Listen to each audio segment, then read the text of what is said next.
तो देखो इस पे कुछ क्वेश्चन सॉल्व करके देखते हैं। मतलब डिस्ट्रीब्यूशन बेस्ड क्वेश्चन देखता हूँ। तो बर्नौली बाइनोमियल्स पे डिस्ट्रीब्यूशन से सर्च करते हैं, देखते हैं क्या क्वेश्चन मिलता है। तो इसमें हम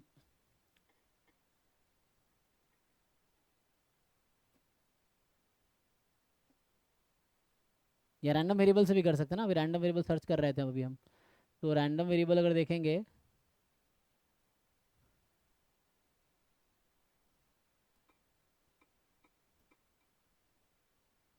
मैं कोशिश करूँ स्टैंडर्ड डिस्ट्रीब्यूशन वाले क्वेश्चन सॉल्व करें सिर्फ।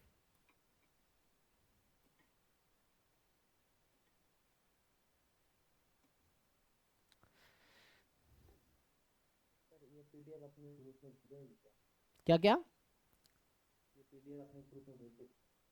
ये पीडीएफ यहाँ पे ड्राइव में है, ग्रुप में ही भेज देता हूँ। ये ड्राइव में है ऑलरेडी, तो अगर चाहो तो मैं ग्रुप में भेज देता हूँ। अभी भेज देता हूँ। तो ये ड्राइव में सब है ऑलरेडी, पीवाई की फुल कागज वाले में। तो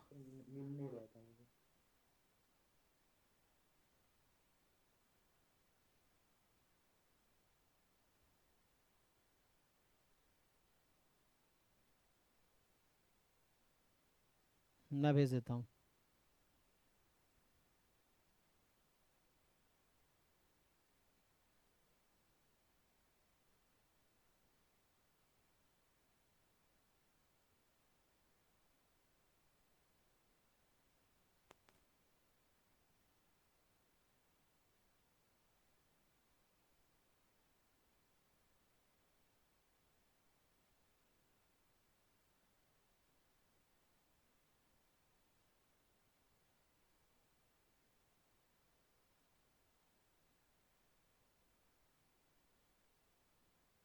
देखिए अभी पहुँच जाएगा। चलिए तो आगे देखते हैं।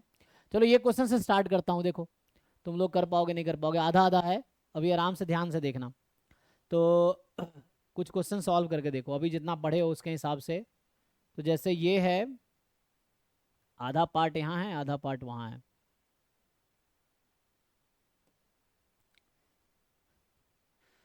सो ये हाफ पार्ट यहाँ है और हाफ पार्ट और बुलाता हूँ इधर से। तो इसका जो हाफ पार्ट है वो ये है। और क्विकली सब लोग पेन पेपर लेके बैठो और आंसर बताओ। नहीं बताओगे फिर मुझे बताओ, मैं सॉल्व कर दूंगा ना। या तो तुम सॉल्व करके आंसर बताओ या फिर मुझे भी बताओ कि आप सॉल्व कर दीजिए, तो मैं सॉल्व कर दूंगा। फिर इंतजार नहीं करूंगा ना, वरना टाइम वेस्ट होगा। तो या तो मैं खुद सारे क्वेश्चन सॉल्व कर दूं या फिर तुम सॉल्व करो, फिर ना हो तो मैं करूं। ये क्वेश्चन बताओ इसका आंसर क्या होगा। इसमें कोई ऑर्डर स्टैटिस्टिक्स लगाने की ज़रूरत नहीं है, मैं ये बोलना चाह रहा हूँ। तो ऑर्डर स्टैटिस्टिक्स लगाने की कोई ज़रूरत नहीं है, डायरेक्टली आप सॉल्व कीजिए। और मैं आपको अगर ऐसे समझाऊं कि इसी क्वेश्चन को दूसरे वर्ड्स में अगर लिख के दिखाऊं आप लोगों को मैं, तो ये क्वेश्चन ऐसा है एक्चुअली। ये बोलना चाह रहा है कि इसी क्वेश्चन को मैं दूसरे वर्ड्स में बता देता हूँ। x1 x2 x3 are IID Bernoulli, है ना। वन पे पी है, बर्नौली पी। सो IID बर्नौली पी है, बर्नौली पी है। देन आपसे पूछ रहा है कि जो मैक्सिमम होगा y, हालांकि ये ट्रांसफॉर्मेशन का क्वेश्चन है, transformation of discrete random variable. तो ये पूछ रहा है कि y बराबर maximum of x1 comma x2 comma x3, इसका डिस्ट्रीब्यूशन क्या होगा। So what is distribution of this. तो चूंकि x1 x2 x3 डिस्क्रीट है तो y भी डिस्क्रीट होगा। तो आपसे PMF पूछ रहा है। तो ये जो लिखा है f जो देख रहे हैं, f देख के कंफ्यूज नहीं होना है कि PDF है ये। एफ एक्चुअली पीएमएफ के लिए इसने एफ नोटेशन यूज किया है। सो आपसे पीएमएफ पूछ रहा था। Question is what is PMF of Y. So question मेरा ये है कि what is PMF of Y. और मैं एक और हिंट देता हूँ, वाई भी बर्नौली होगा, आपको देख के पता चल रहा होगा। सो वाई इज ऑल्सो बर्नौली, मैं आपको बता दे रहा हूँ कि वाई बर्नौली ही होगा। But Bernoulli what is the parameter, question is this. Bernoulli with what parameter, यहाँ बर्नौली पैरामीटर पी है। So what is the parameter of Y, सोच के बताओ, आराम से डिसाइड करो। क्वेश्चन क्लियर है। x1 x2 x3 are Bernoulli P. Then what is maximum of x1 x2 x3 y है। मैं आपको बता रहा हूँ ये थ्योरम है। इवन होता क्या है कि मैक्सिमम मिनिमम जो भी ऑर्डर स्टैटिस्टिक्स होते हैं उसका सपोर्ट वही होता है जो सपोर्ट पॉपुलेशन का होता है। सो पॉपुलेशन का या मेन डिस्ट्रीब्यूशन का जो सपोर्ट है वही। सो यहाँ 0 1 सपोर्ट है, तो 0 1 सपोर्ट वाला हर डिस्ट्रीब्यूशन बर्नौली ही होगा। है ना, कोई भी डिस्ट्रीब्यूशन का सपोर्ट 0 1 है वो बर्नौली है, बर्नौली है तो सपोर्ट 0 1 होगा, इफ एंड ओनली इफ हो गया। तो y is also Bernoulli distribution, but question is what is the value of the parameter. Bernoulli p है तो p क्या होगा ये डिसाइड करना आपको, या ऑप्शन आप बता दो ये भी चलेगा, 4 ऑप्शन है ये बता दो आप। सो यही क्वेश्चन वही लिखा हुआ है, सेम चीज मैंने 2 तरीके से लिख के बता दिया आपको।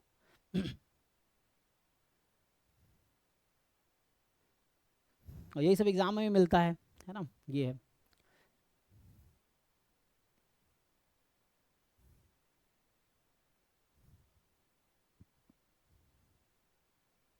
ट्राई करो, 1 मिनट आता हूँ तो।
आया किसी का आंसर?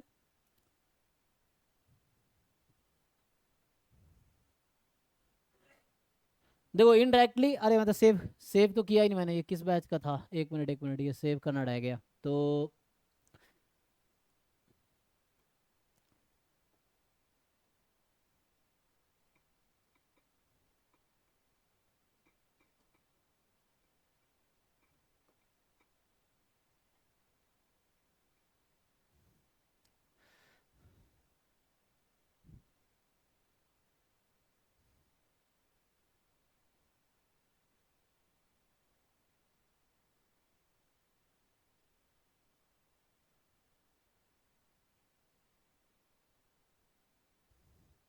देखो मैं यहाँ पे एक थ्योरम लिखना चाह रहा हूँ, एक्चुअली ये क्वेश्चन थ्योरम ही है, तो थ्योरम को ही क्वेश्चन बनाया गया है, तो मैं 2 थ्योरम लिखता हूँ, आपको आंसर बताना है। So let x1 x2 up to xn be IID Bernoulli p, then maximum of x1 x2 up to xn, इसी को हम nth ऑर्डर स्टैटिस्टिक्स भी लिखते हैं। सो what is distribution of this, ये बर्नौली तो होगा बट पैरामीटर क्या होगा मुझे ये डिसाइड करना है। So what is the parameter of Bernoulli P. अब जिसको ये मान लो ये थ्योरम याद है एग्जाम में, तो उस क्वेश्चन को सॉल्व करने की जरूरत ही नहीं है, वो डायरेक्टली ऑप्शन टिक कर सकता है करेक्टली। दूसरा थ्योरम है कि इफ x1 x2 xn, ये इसी को कॉपी कर लेता हूँ तो।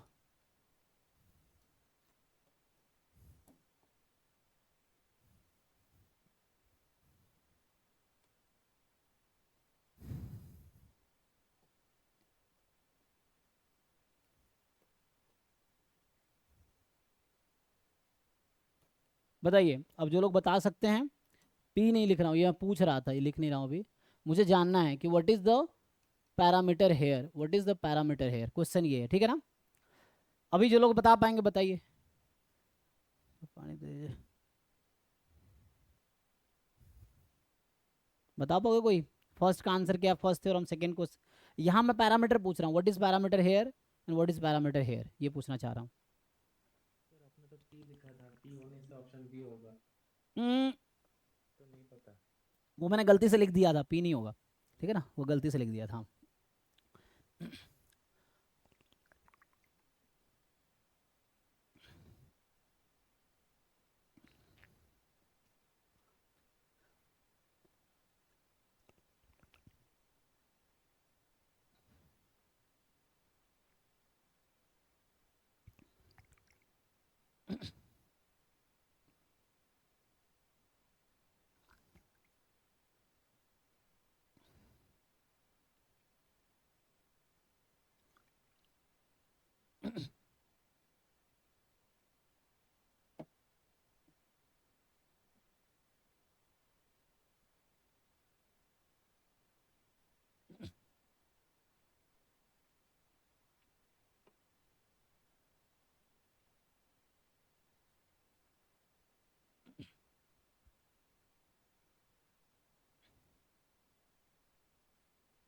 ये तो गलत बात है भाई।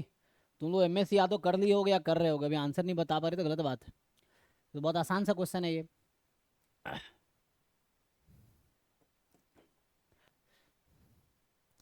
एक लाइन का है, कुछ है नहीं, ठीक है। तो एक लाइन का प्रूफ है इसका।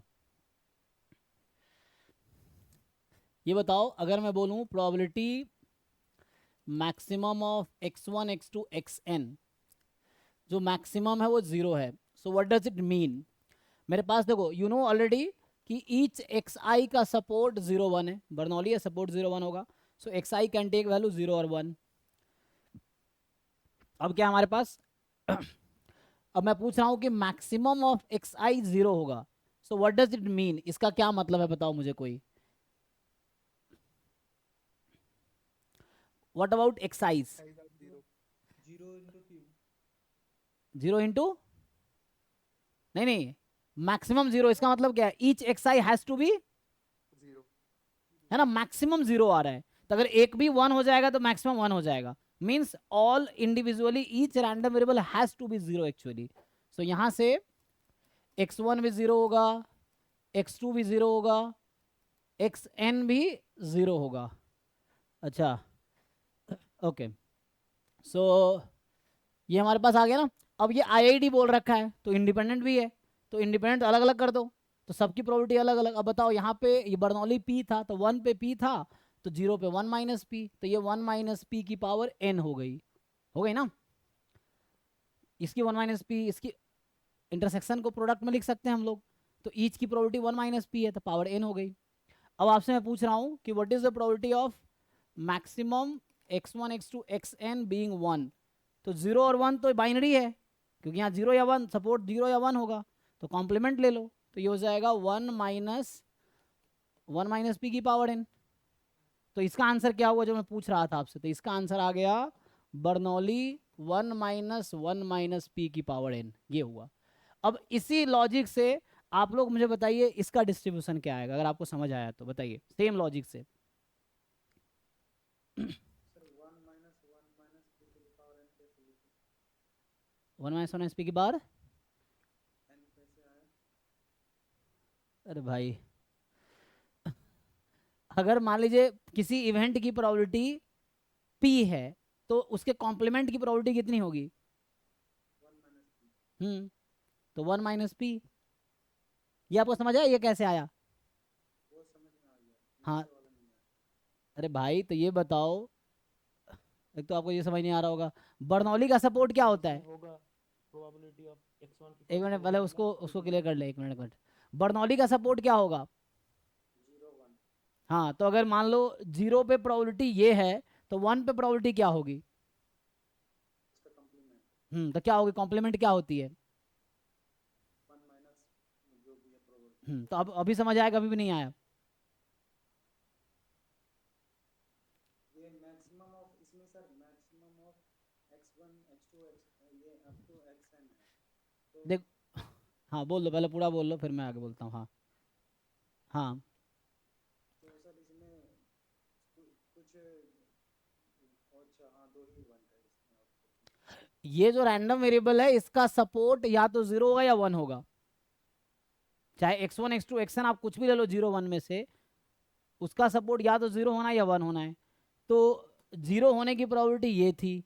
अब आप सोच रहे होंगे 0 से ही क्यों स्टार्ट किया मैंने, क्योंकि मैक्स के साथ 0 में कैलकुलेशन आसान है, मैक्स के साथ 1 के मैं कैलकुलेशन करता मैं कर ही नहीं पाता। इसको आप सोचोगे कि क्या क्या हो सकता है, तो मैक्सिमम 1 है, इसका मतलब कि इसमें एटलीस्ट 1 वैल्यू 1 होगी, ये गारंटी है। अब वहाँ प्रॉब्लम आएगी, फिर आपको कॉम्प्लीमेंट लेना पड़ेगा, तो वो चीज़ें हैं, तो इसलिए मैंने पहले वही सॉल्व कर लिया। अरे थोड़ा दिमाग लगाओ। दूसरा का बताइए। हाँ जी गौरव, आप बता रहे थे, बताइए। x1 इक्वल्स टू 1 वाला वो होगा p to the power n। नहीं, यहाँ पैरामीटर क्या लिखूँ मैं, पी की पावर n। बाकी लोग एग्री करते हैं।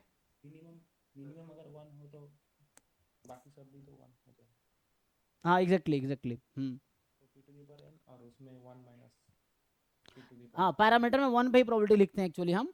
यहाँ मैंने ये नंबर क्यों लिखा है, क्योंकि बर्नौली पीज होता है, the P is the probability at 1, so इसीलिए यहाँ अगर हम इसको प्रूफ करेंगे, सो यहाँ आप निकालेंगे कि क्या प्रोबेबिलिटी है मिनिमम ऑफ x1 x2 1 होगी।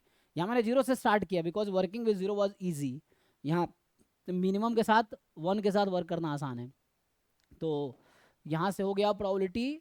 अब मेरे पास n नंबर्स हैं, सबकी वैल्यू या तो 0 होगी या 1 होगी। अब इन सब का मिनिमम 1 आ रहा है। सो मिनिमम अगर इनमें से एक भी 0 होगा तो मिनिमम 0 आ जाएगी। सो मिनिमम 1 क्यों है? Because individually each random variable is 1 actually. तो यहाँ से आ गया कि x1 is 1 and so on xn is 1। Again they are independent, तो इंडिविजुअल प्रोबेबिलिटी को मल्टीप्लाई कर लो। सो p की पावर n हो गया। मुझे यही चाहिए था एक्चुअली। तो ये हो गया, 0 पे उल्टा कर लेंगे, है ना। सो ये थ्योरम था जिस पे वो क्वेश्चन एग्जाम में आया हुआ है। तो ये थ्योरम भी है, दो क्वेश्चन के थ्रू मैंने थ्योरम बना दिया। अब जिनको डायरेक्ट ये याद रहेगा तो एग्जाम में कैलकुलेशन नहीं करना पड़ेगा, नहीं याद रहेगा जैसे हमने कैलकुलेशन किया वैसे करना पड़ेगा आपको। ये चीज़ है।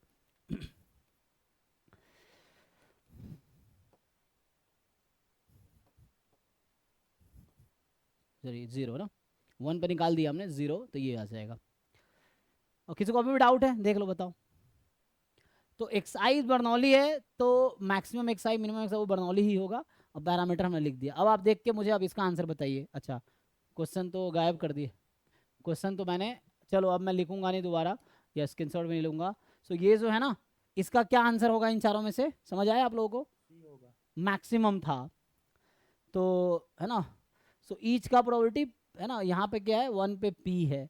सो p है तो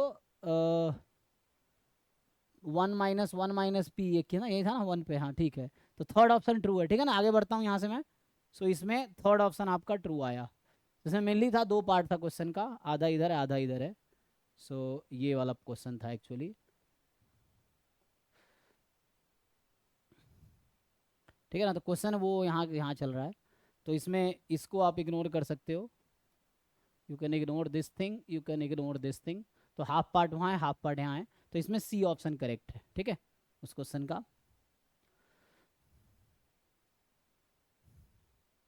तो यही क्वेश्चन था कि मैक्सिमम का डिस्ट्रीब्यूशन क्या है। सो स्टैटिस्टिक y1, तो 1 पे प्रोबेबिलिटी आएगी 1 माइनस 1 माइनस, यही तो है 1 माइनस 1 माइनस पी की पावर n। n यहाँ 3 है तो इसीलिए, और 1 माइनस पी को आप लोग क्यों लिखते हैं वो क्वेश्चन में लिखा हुआ है। So that's all. ओके, चलिए। सर फर्स्ट पार्ट अगर नहीं दिया रहता है जीरो तो भी यही आंसर होता, क्योंकि एक से तो काम हो रहा है। जी जी जी।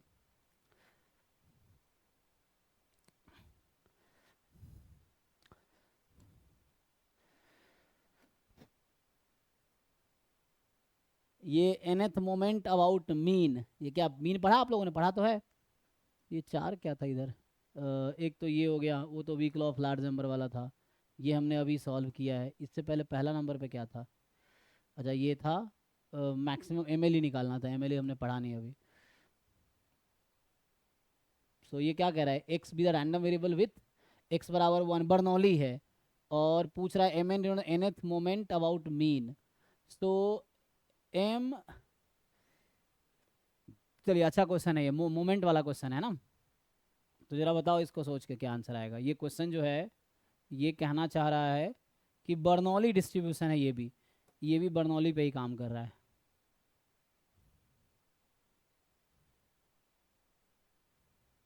ठीक है जी, तो यहाँ आपको समझ आ रहा होगा क्या कहना चाह रहा है। सो सारे मूवमेंट्स इक्वल होते हैं। क्या क्या, हाँ अब देखो। So X is Bernoulli P, ये क्वेश्चन है, एक्स इज बर्नौली पी।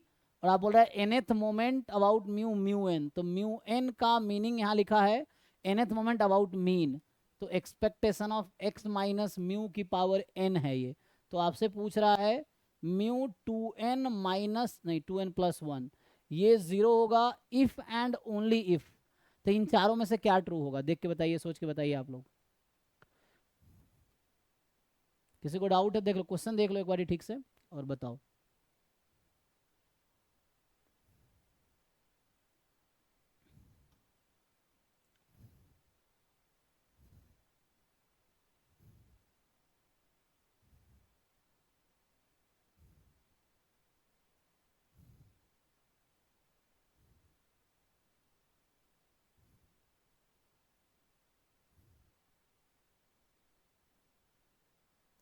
और कोशिश करो आंसर निकालने की, कुछ भी गलत सही बाद में डिसाइड होगा, कोशिश करो कुछ आंसर निकालो, ये चीज़ है। ये सब एग्जाम के ही क्वेश्चन है, यही सब मिलेंगे तुम्हें गेट और नेट एग्जाम में। जो बच्चे गेट नेट की तैयारी कर रहे हैं, गेट और नेट में यही सब मिलेगा।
आया भाई? पता नहीं तुम लोग आंसर क्यों नहीं बता पाते हो। पिछले क्वेश्चन का भी कोई आंसर नहीं बता पाया था, कैसे निकलेगा भाई एग्जाम तुम लोगों का? कुछ तो आंसर आएगा। सर हाफ आए। ओके। हम्म।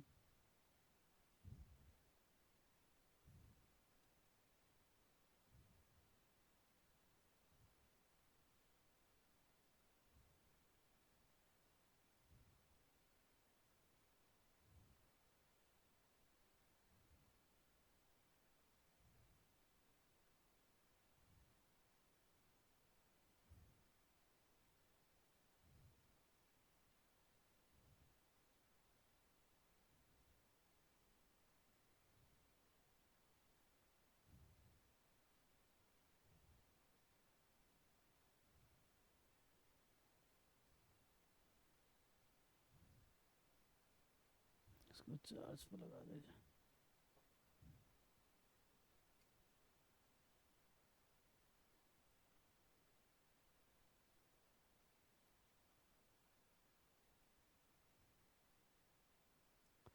देखो भाई तो यहाँ से अगर आपसे पूछे कि जैसे आप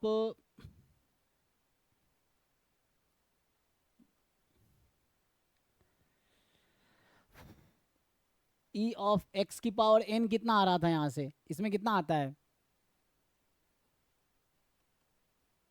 एक्स, क्या एक्स वैल्यू 0 या 1 होगी, तो 1 की पावर एन टू पी, सो ये पी ही आएगा।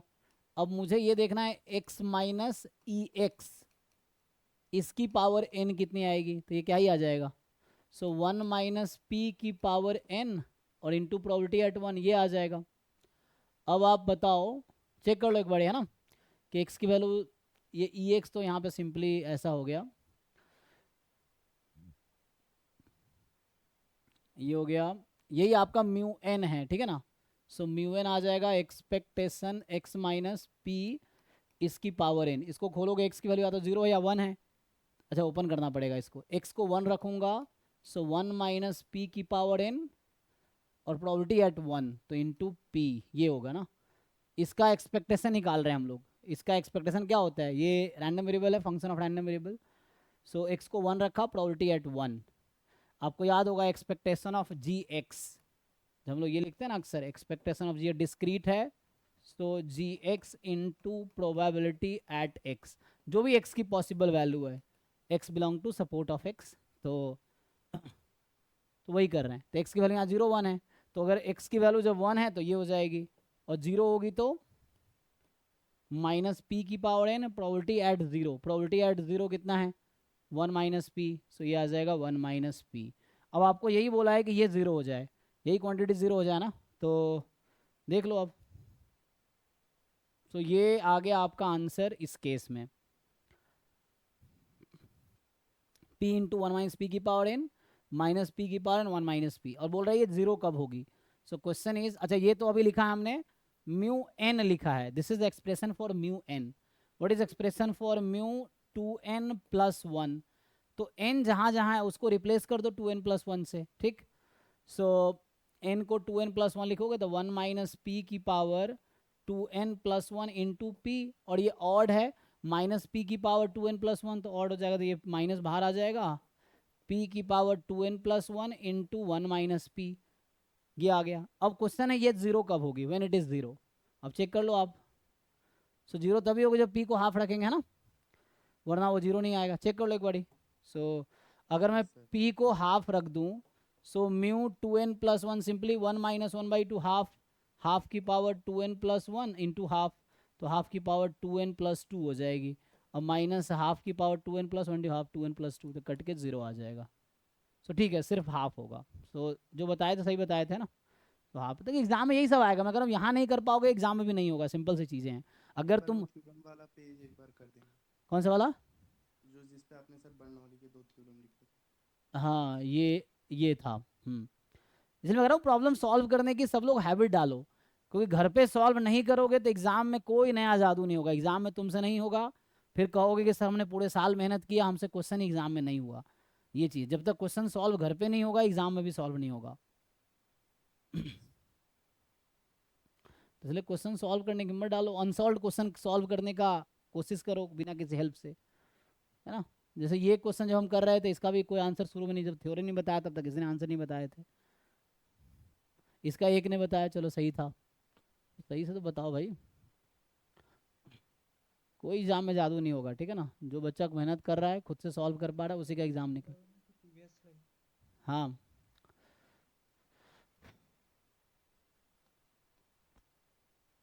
कौन सा प्रीवियस, ये वाला?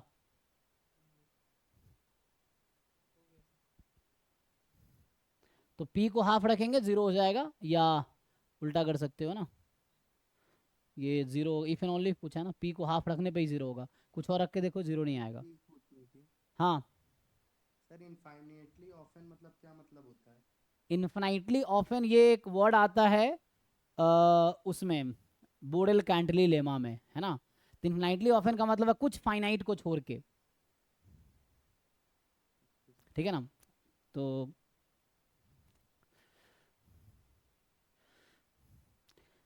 जैसे एक कॉइन को हमने टॉस किया, सो what is probability of getting head infinitely often, तो इसकी प्रोबेबिलिटी 1 आएगी। एक कॉइन को हमने रिपीटेडली टॉस किया, मान लो कॉइन को इन्फिनाइट टाइम टॉस कर रहा हूँ, so what is the probability of getting tail infinitely often, वो भी 1 आएगी। बनाएगी। सो ये बोरेल कैंटली लेमा यूज होगा, जो कि गेट के सिलेबस में है, आगे आएगा अभी। सर मतलब कुछ फाइनाइट को छोड़ कर। हाँ कुछ फाइनाइट टर्म को छोड़ के इन्फिनाइटली मैंने हम, सो ऑलमोस्ट इन्फिनाइटली मैनी, मतलब हाँ इन्फिनाइटली मैनी समझिए। या इसका हालांकि मैथमेटिकल डेफिनेशन जो है इन्फिनाइटली ऑफन, है ना, तो इसका आई थिंक ऑलमोस्ट श्योर एक वर्ड होता है, almost sure infinite, almost purely. है ना। तो उस तरह से ऑलमोस्ट श्योर होगा, तो ऑलमोस्ट श्योर यहाँ कन्वर्जेंस में यूज़ करते हैं, या वहाँ पे है ना ऑलमोस्ट श्योर वर्ड कन्वर्जेंस में यूज़ होता है। तो इन्फिनाइटली ऑफन मतलब इन्फिनाइट टाइम्स, मतलब कुछ को छोड़ दो तो इन्फिनाइट टाइम्स, हाँ ये समझो। ओके सो यहाँ पे आइए नेक्स्ट क्वेश्चन पे आते हैं। ये देखिए नेक्स्ट क्वेश्चन, ये भी आपके अभी हमने रिसेंटली थ्योरम किए थे, उस पर बेस्ड है वो, अब मुझे लगता है आप लोगों को पता भी होगा। सो ये सब है ना, और यही सब चीज़ें जो एग्जाम में निकल के आता है, लेकिन पूरे साल जो बच्चा ध्यान नहीं देता है, फिर एग्जाम में कहता है क्या आ गया पता ही नहीं चला, यही सब एग्जाम में आता है। अब यहाँ पे ध्यान नहीं दोगे एग्जाम में, फिर तुम्हें पता नहीं चलेगा क्या आ रहा है। और ये सब थ्योरम क्लास में लिखा है मैंने, देखो दोनों क्वेश्चन क्लास में थ्योरम लिखा रखा है मैंने।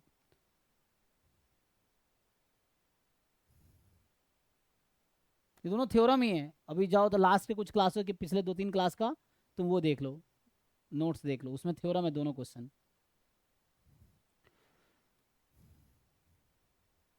तो हमने क्लास में लिखाए थे, अभी तुम्हें देखो कुछ देर अभी याद लिखता हूँ मैं, अभी याद आएगा जिन लोग रेगुलर क्लास कर रहे हैं। ये पहला क्वेश्चन क्या है, कंडीशनल एक्स वाई, है ना, क्या बोल रहा है, चल रहा है x Y be the Poisson with rate, है ना। सो एक्स जो है पॉइसन लैम्बडा 1 है, एंड वाई क्या है, पॉइसन लैम्बडा 2 है। तो आपसे पूछ रहा है x given x plus y is, ये मैंने क्लास में ऐसे लिखाए होंगे कि the x given x plus y is equal to t का डिस्ट्रीब्यूशन क्या है, कोई बताओ। हाँ क्या आता है, binomial t comma lambda 1 by, हाँ तो ये मैंने क्लास में लिखाए हैं, तो वही यहाँ पूछ लिया उन्होंने डायरेक्टली। सो ये हमने क्लास में लिखाया था binomial t comma lambda 1 upon lambda 1 plus lambda 2। इसी में पूछेगा y given x plus y is equal to t, तो binomial t comma lambda 2 upon lambda 1 plus lambda 2। और अब अगर आपको डिस्ट्रीब्यूशन पता है तो आप मीन नहीं बता दोगे आप, पहला दूसरा तीसरा। अब आपसे पूछे what is the expectation of x given x plus y is equal to t, तो मैं इसे तुम्हें कह रहा था सिर्फ डेफिनेशन और थ्योरम बुक में देख के रट्टा मारना एनफ नहीं है, उसको अप्लाई कर पाना इंपॉर्टेंट है। आंसर डिसाइड नहीं कर पाओ कैसे आंसर आएगा। सो इसका बाइनोमियल का मीन कितना होता है, एनपी, तो इसका आ जाएगा lambda 1 into T upon lambda 1 plus lambda 2, यही है, वही वहाँ पूछ भी रहा है, देख लो। अब बताओ देख के आंसर समझ आ गया ना। तो x जो है इंडिपेंडेंट पॉइसन है, पॉइसन लैम्डा 1 लैम्डा 2, तो conditional of x given x plus y, so ये होता है बाइनोमियल, तो डी सही है इसका, डायरेक्ट थ्योरम है, क्लास में लिखा हमने ये। अब ये इस पे क्वेश्चन आ रहा है, the regression equation of x on x plus y given by, तो रिग्रेशन इक्वेशन क्या होता है, ये रिग्रेशन का यहाँ कोई काम नहीं है, बस आपको मतलब पता, regression equation of x on y, तो इसका मतलब होता है एक्सपेक्टेशन x गिवन y बराबर जो भी होगा, है ना, ये x गिवन y है, तो यहाँ होगा, मान लो यहाँ पे मैं बोल दूँ x गिवन स्मॉल y, तो स्मॉल y लूंगा तो ये बनेगा a प्लस बी वाई। और सिमिलरली मैं अगर ऐसा लिखता हूँ, regression equation of y on x, तो ये क्या होता है, expectation y given x is equal to x, या तो कैपिटल x लिखना है, यहाँ पे कैपिटल x लिखो, तो ये हो जाएगा a प्लस बी एक्स।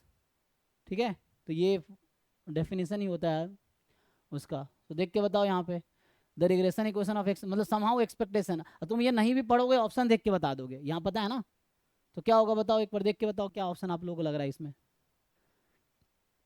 तो मैंने t लिखा है, उसने t ना लिख के x प्लस वाई ही लिखा है, सेम चीजें हैं, t के बजाय x प्लस वाई ही लिखा है, तो x गिवन x प्लस जो t लिखा ऑप्शन बी होगा है ना, ये देख लीजिए क्या यही आंसर है, बस एक t मैंने t ना लिख के उसने x प्लस वाई लिखा है, तो बी ऑप्शन करेक्ट हो गया, हो गया। सर बी और सी में डिफरेंस क्या है? बी और सी में, अच्छा हाँ सही बात, ये सेम ही लिख दी, सेम है सर। अच्छा इसने ये लिखने में यहाँ मिस्टेक किया है, तो दोनों मतलब लिखने में मुझे लगता है गलती किया है, तो मुझे लगता है यहाँ लैम्डा 2 लिखना चाह रहा होगा किसी एक में, तो वो लैम्डा 1 टाइपिंग एरर है, ठीक है ना। सो लैम्डा 2 की जगह लैम्डा 1 ही आ गया गलती से, सेम चीज़ यहाँ इन्होंने किया है, यहाँ ये लैम्डा 2 करना चाह रहा होगा, तो ये लिखने में टाइपिंग एरर है इनका, ठीक है ना। सो यहाँ पे ये 2 करना चाह रहे होंगे, तो ये 2 है, तो अब ये गलत हो जाएगा, 2 कर दिया मैंने, ठीक है। सो ये लैम्डा 2 अपॉन लैम्डा, यहाँ लैम्डा 2 करना चाह रहा होगा, टाइपिंग एरर है इसलिए, ठीक है आगे बढ़ते हैं।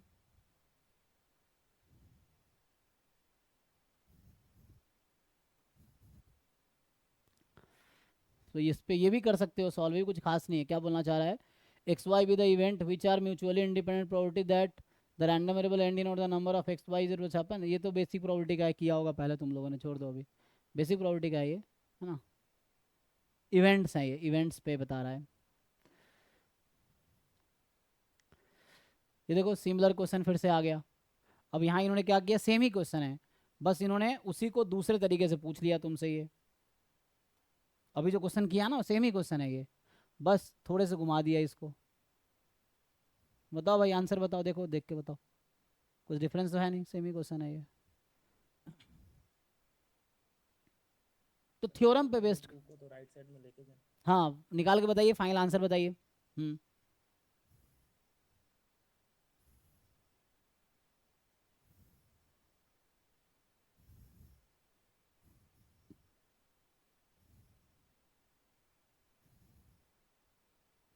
क्या निकल गया है, कौन सा पीडीएफ है ये जो आपने अभी ग्रुप पे भेजा है वो? हाँ हाँ ये वही है जो ग्रुप में भी भेजे हैं, हाँ।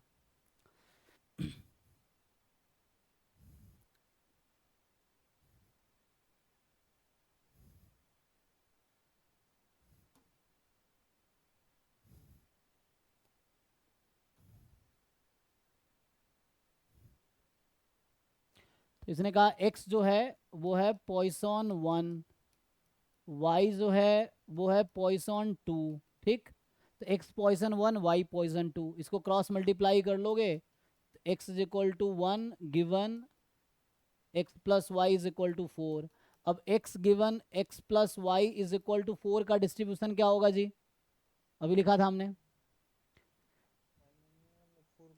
बाइनोमियल 4,1 1 बाई, है ना, ये लैम्डा 1 लैम्डा 2, सो 3 ये आ गया। अब पूछा है, बाइनोमियल 4,2 है ना, तो ये रैंडम 4,1/3 हो गया। अब x बराबर 1 पे प्रोबेबिलिटी निकालना है, तो मान लो इसका नाम मैं अभी के लिए x given x plus y बराबर 4 का नाम चलो w रख दिया, सो w हो गया बाइनोमियल 4,1/3। अब ये पूछ क्या रहा है, ये पूछ रहा है w बराबर 1 की प्रोबेबिलिटी बताओ, तो इसका नाम मैंने w रख दिया, y के लिए निकाला नहीं, ओ सॉरी x है ना, हाँ तो x का ही जब चाहिए मुझे बस, तो y का निकालेंगे तो 4,2/3 हो जाएगा ना, नहीं सॉरी 4,2/3 कितना आएगा, 4c1 ये हो जाएगा, तो यहाँ से आ गया 4 और ये 8, 3 की पावर 3 गुने 3 27 थे 81 हो गया, सो 800 के 32, 32, अच्छा कैंसिल करना है, देख लो ना, कैंसिल होगा भी नहीं शायद। 81, 32/81 डेसिमल में कन्वर्ट कर लो कैलकुलेटर से, बताओ कौन सा आ रहा है इनमें से। ना तो ऐसे एग्जाम में पूछ रहा है, जस्ट थ्योरम पे डायरेक्ट बेस्ड क्वेश्चन है। अब मेन है कि ये थ्योरम याद हो। अब जिन लोगों को एग्जाम में ये याद नहीं रहेगा वो किससे पूछोगे, बगल वाला दूसरा सब्जेक्ट वाला होगा उससे पूछ नहीं पाओगे। तो याद होगा तो कर पाओगे, नहीं तो नहीं कर पाओगे, ये चीज़ है। नहीं तो फिर कर सकते हो, यहाँ पे फिर खोलना पड़ेगा ई given F, probability of E intersection F upon probability of F. तो बिल्कुल कैलकुलेशन करोगे तब भी आंसर आ जाएगा, लेकिन थोड़ा टाइम ज़्यादा लगेगा। वैसे भी कंडीशनल से आ जाएगा। कितना आ रहा है, किसी ने किया कैलकुलेटर से डिवाइड करो एक बारी, 32/81।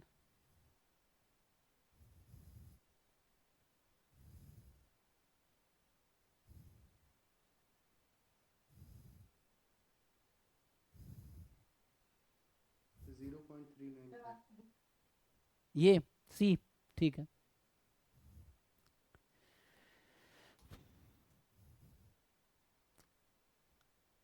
तो मैं रैंडम वेरिएबल में सर्च सर्च कर रहा हूँ जस्ट, है ना। तो यहाँ से, अरे भाई क्या हो गया इसको। सर इस बैच में स्टार्टिंग से चल रहा है रैंडम वेरिएबल। हाँ हाँ, ये गेट का सिलेबस में कवर करो, आप रिकॉर्डेड देखेंगे आपको समझ आएगा। तो हमने इस बैच में, ये गेट का बैच है ना, तो ये गेट का सिलेबस है, ये गेट 2024 का सिलेबस है, तो हम ये फॉलो कर रहे हैं। तो अभी तक हमने ये वाला पार्ट कंप्लीट कर लिया है, यहाँ से लेके थ्योरी यहाँ तक की कंप्लीट हो गई है। ये वाला पार्ट हमने थ्योरी भी कंप्लीट कर लिया, क्वेश्चंस भी क्लास में किए, अभी प्रॉब्लम क्लास चल रहा है जो कि मेनली इस पे बेस्ड है, या इस पूरे बेस्ड होगा, कोई दिक्कत नहीं है। तो आज फिर प्रॉब्लम क्लास है, आज से हम प्रॉब्लम डिस्कस करेंगे। ये है, तो ये वाला पार्ट कंप्लीट हो गया अभी तक।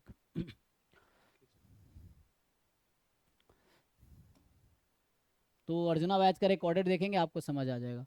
ये तो एमएलई है, एमएलई अभी पढ़ा नहीं है तो इसको छोड़ दो। ये तो अभी किया था, वापस आ गया। अच्छा ये वापस में कैसे आ गया, एक मिनट, हम कैसे आ रहे थे, ये तो सॉल्व कर लिया ना। अच्छा ये उल्टा में जा रहा था एक्चुअली, तो ठीक है। ये भी करना चाहो, ये सॉल्व करके देख लो, अगर आपसे पूछा जाए क्या निकाल पाओगे, ये क्वेश्चन जो छोड़ा है मैंने, एक बार देखो जरा सॉल्व करके, क्या निकाल पाओगे ये।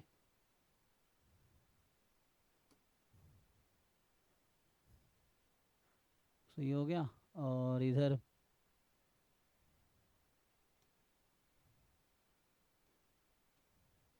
इसका आंसर ये है,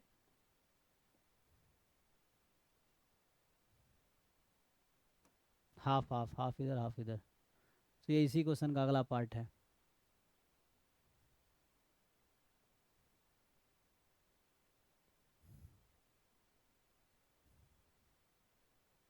बताओ इसका आंसर बताओ सोच के।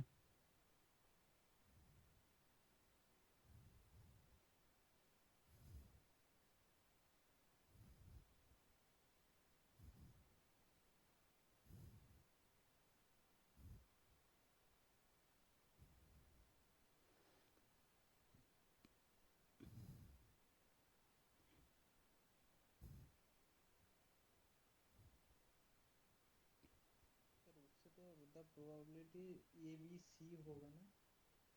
किससे, ये चार ऑप्शन है। सी छूट गया, क्वेश्चन में सी छूट गया। अच्छा क्वेश्चन में सी छोड़ दिया, वो वहाँ छोड़ दिया, अच्छा अच्छा। हाँ ये सब टाइपिंग एरर ये लोग कर रखा है, ए बी सी रेस्पेक्टिवली ना। हाँ वो सी छूट गया है उसमें।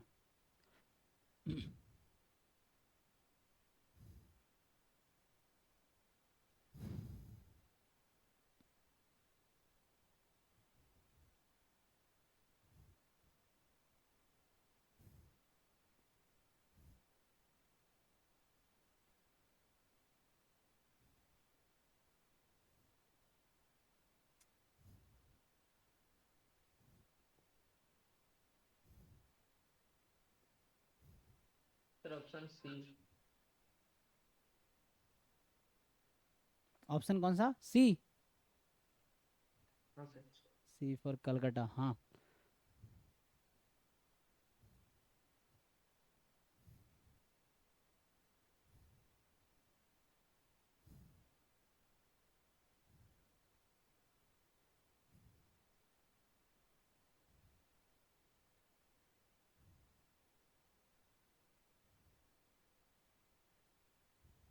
Sir option A. अच्छा आपका ए आ रहा है, ओके। कुछ का ए कुछ का सी, बाकी लोग देख लीजिए।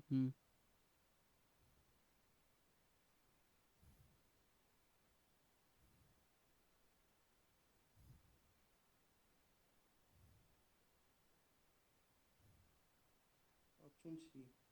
सी आ रहा है, अगर 2 लोगों का सी आया, 1 लोगों का ए आया, बाकी लोग देखिए।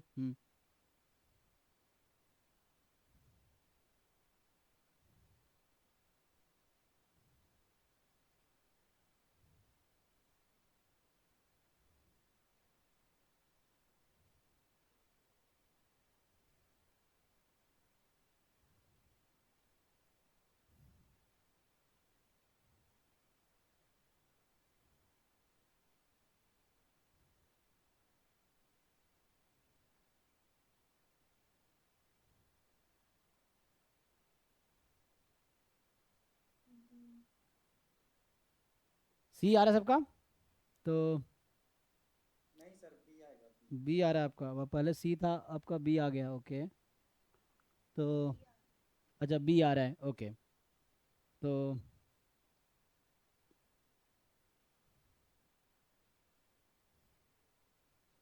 मुश्किल नहीं है ना, आसान तो है। इसमें क्या बोल रहा है एक्चुअली, ये कह रहा है कि जैसे इस तरह के क्वेश्चन हमने बेसिक प्रोबेबिलिटी, आपको याद होगा हम लोग बोलते थे A B C are 3 events, so what is the probability that exactly 2 of them occurs, exactly 1 of them occurs, at least 1 occur, at most 1 occur। इस तरह क्वेश्चन कर रहे, सेम ही तो है ये, कि एक्स वाई जेड 3 इवेंट्स हैं, तो ए बी सी की जगह एक्स वाई जेड लिख दिया, रैंडम वेरिएबल नहीं है, इवेंट्स हैं। अब बोल रहा है एन बराबर 2 का मतलब denote the number of x y z occurs, x y z में से कौन सा अकर कर रहा है ना। तो एन बराबर 2 का मतलब एग्जैक्टली 2 अकर्स, इसका मतलब क्या है, out of 3 events exactly 2 occurs, तो इसका क्या मतलब हुआ। और ये इंडिपेंडेंट भी है, सो ये इंडिपेंडेंट भी है, तो एग्जैक्टली 2 अकर्स का मतलब हुआ कि probability n is equal to 2, मतलब एग्जैक्टली 2 अकर्स। तो 3 में से 2 अकर होगा, सो एक अकर y occur does not occur, x occurs y does not occur, z अकर, और x does not occur, y occur, z अकर, यही ना, एग्जैक्टली 2 अकर्स का मतलब यही मतलब है। कॉम्प्लीमेंट लगा मतलब डज नॉट अकर। तो अब इसको फॉर्मूले से आप सॉल्व कर सकते हैं। सो इफ यू हो जाएगा ए सी माइनस ए बी सी, दूसरा हो जाएगा ए सी माइनस ए बी सी, और तीसरा तो हो जाएगा B C minus A B C. So यहाँ से सिंपल है, ए इसको ए मान लीजिए, कॉम्प्लीमेंट है ना, तो ए माइनस बी की प्रोबेबिलिटी होती है probability of A minus A intersection B, तो इसकी आ जाएगी probability of x intersection y minus, so the first one is x intersection y minus x intersection y intersection z, the second one is x intersection z minus, and the third one is y intersection z minus x intersection y intersection z। अब इसको आप लिखेंगे equal to, तो ये हो गया ए x y है, तो A B B C A C add हो गया minus 3 A B C, independent है ना, तो इंटरसेक्शन की प्रोबेबिलिटी प्रोडक्ट में आ जाएगी। So probability of x, probability of y, probability of z, और ए बी सी दे रखा है, तो यहाँ से आ गया A B plus B C plus A C minus 3 A B C, ये है। तो ये हमने बेसिक प्रोबेबिलिटी में किया था ये सब सॉल्व। तो यहाँ से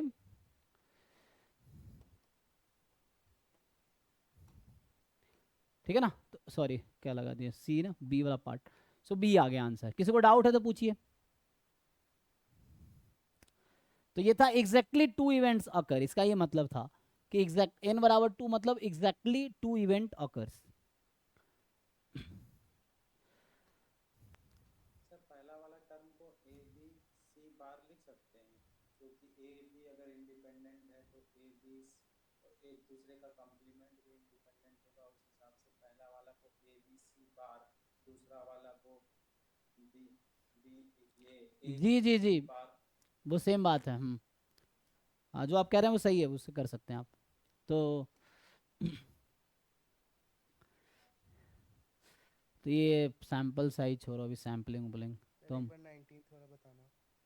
कौन सा 19 इसी में आते हैं? उसमें ग्रुप में भेजा है सर 19 आ, थोड़ा चेक पे। अच्छा उस पे आते हैं, रुको। तो अभी हम कहाँ पे हैं, यहाँ पे ना, कुछ छोड़ो, ये तो आप कर लेंगे इजीली, ये अभी ट्रांसफॉर्मेशन हम लोग कर रहे थे ना, ये तो बहुत आसान क्वेश्चन है। सो आता हूँ 1 मिनट, तो यहाँ से आप सॉल्व करके देखिए क्या होगा।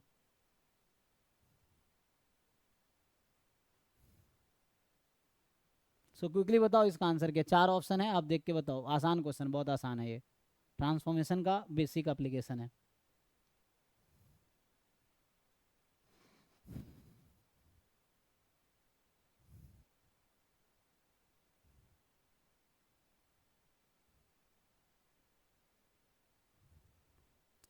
इसमें दोनों तरफ रूट लगा लो, ठीक है ना। T square more than equal 25 है ना, टेकिंग रूट बोथ साइड, तो ये आ जाएगा मॉड टी मोर देन 5, उससे हो जाएगा आपका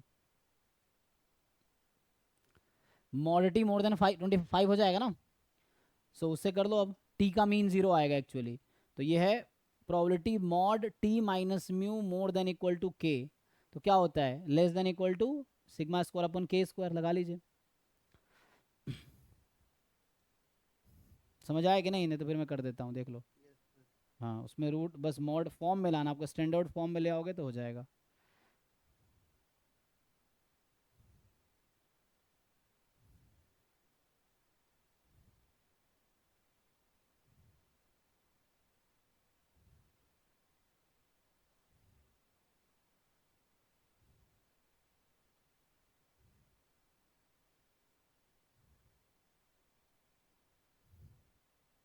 हुआ भाई, जल्दी बताओ, इतना टाइम लोगे।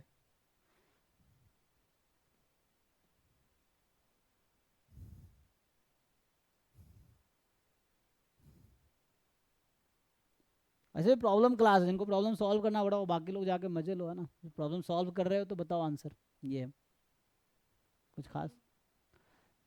और इसमें कुछ है ही नहीं, ये इंक्रीजिंग फंक्शन है ना, यहाँ से d y by d x 3 है, पॉजिटिव है, मोनोटोनिक हो गया। So f y of y is equal to f x of x into d x upon d y. ये जैकोबियन है, this is a Jacobian, but आपको answer y के term में लिखना है। This Jacobian in 1 variable, 2 variable Jacobian आएगा determinant में, 3 variable का भी आएगा डिटर्मिनेंट में, तो ये 1 वेरिएबल का जैकोबियन है। तो बस पुट कर लो डायरेक्टली, आंसर आ जाएगा। आंसर वाई के टर्म में लिखना, तो यहाँ से एक्स निकालोगे वाई के टर्म में, वाई माइनस 2/3 पुट कर लो, ये आ जाएगा। ठीक है, इसमें कुछ है नहीं खास।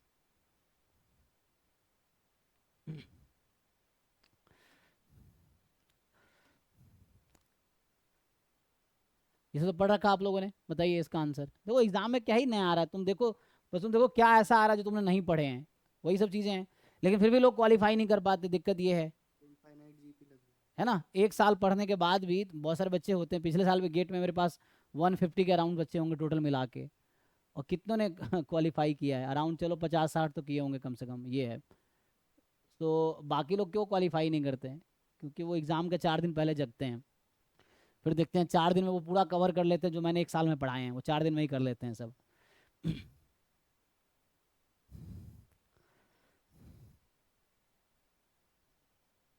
जो डायरेक्ट फॉर्मूला है ना, हमें कोई एपीजीपी लगाने की जरूरत है। आप पहचानो इसको कि कौन सा डिस्ट्रीब्यूशन है ये, ज्योमेट्रिक, ज्योमेट्रिक है। ज्योमेट्रिक विथ पैरामीटर q की power x minus 1 into P की वैल्यू 2/3 है। अब ये कौन सा वाला ज्योमेट्रिक है, ज्योमेट्रिक में 2 केस था, number of failure before first success, number of trial till first success. तो ये नंबर ऑफ ट्रायल वाला है, क्योंकि 1 से स्टार्ट हो रहा है। तो ट्रायल वाले में याद करो मीन कितना होता है, ट्रायल वाले में मीन कितना होता था पीएमएफ में, नहीं, फेलियर वाले में क्यू/पी आता है 1/p। सो ये सब याद रखना पड़ेगा, वरना कंफ्यूज हो गया आंसर गलत आएगा। और दोनों ऑप्शन होगा, उस तरह से देखोगे तो हो सकता है। तो यहाँ से आपका आंसर 1/p है, कितना आ गया 3/2, तो 3/2 आंसर होगा, देखो। तो इस तरीके से सो नंबर ऑफ फेलियर वाले केस में मीन होता है q/p, और नंबर ऑफ ट्रायल वाले में 1/p, तो उससे करने हैं आपको सॉल्व। सो तो कुछ नहीं करना है, बस आपको पहचानना है कि डिस्ट्रीब्यूशन क्या है, और स्टैंडर्ड डिस्ट्रीब्यूशन है तो उसका मीन का फॉर्मूला क्या होता है वो लगा लेना है। कोई मतलब वो ये भी कर सकते हैं आप, जिनको नहीं याद है फॉर्मूला तो वो करेंगे summation x into probability eight x from 1। हाँ हाँ, मतलब वो तो आप पे डिपेंड करता है, वही कह रहा हूँ, वो तो आप पे डिपेंड करता है। आप इतना कैलकुलेशन करो, या सीधा सीधा याद है, पहचान लिए डिस्ट्रीब्यूशन, तो कुछ करने की जरूरत नहीं, सीधा ऑप्शन टिक करना है। तो पर्सन टू पर्सन वैरी करेगा। ये है।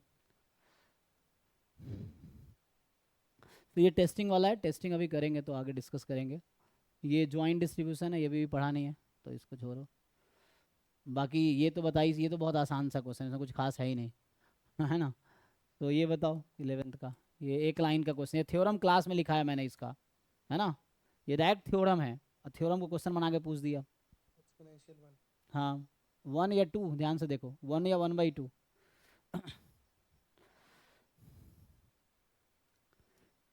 u is uniform 0 1, so -2 log u क्या होता है जी, जिनको याद है थ्योरम बताओ, डायरेक्टली क्लास में लिख।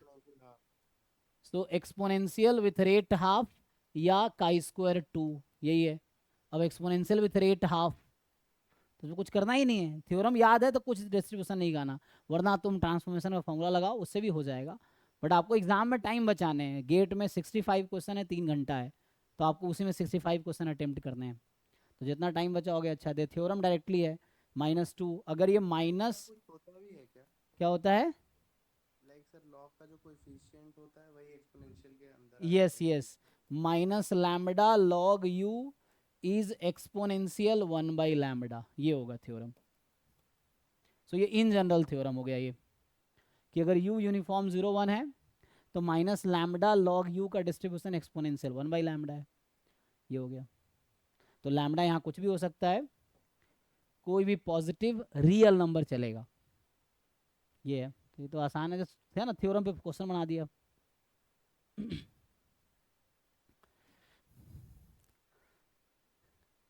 ये टेस्टिंग वाला क्वेश्चन है, इसको रहने दो अभी।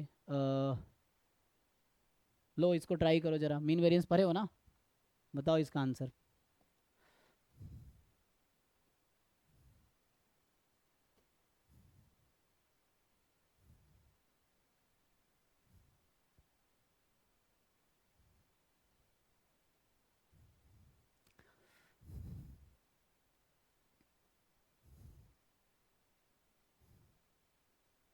तो इसने कहा है कि x एक रैंडम वेरिएबल है, लैम्डा e की power -λ x, x more than 0, और पूछ रहा है variance of log x। X lambda लिखने का मतलब लैम्डा के टर्म्स में है इसीलिए। सो ये पूछ रहा है इसके बारे में क्या बोल सकते हो, 4 ऑप्शन है कि ये स्ट्रिक्टली इंक्रीजिंग है, लैम्डा डिक्रीजिंग है, डिपेंड नहीं कर रहा है, या पहले इंक्रीज कर रहा है बाद में डिक्रीज कर रहा है, सोच के बताओ, है ना। अब ये क्वेश्चन है, यहाँ पे लगता है आप थ्योरम कैसे लगाओगे, क्या करोगे, तुम्हें डिसाइड करना है। अब 2 मिनट टाइम लो, आंसर बताओ, नहीं तो फिर मैं करता हूँ।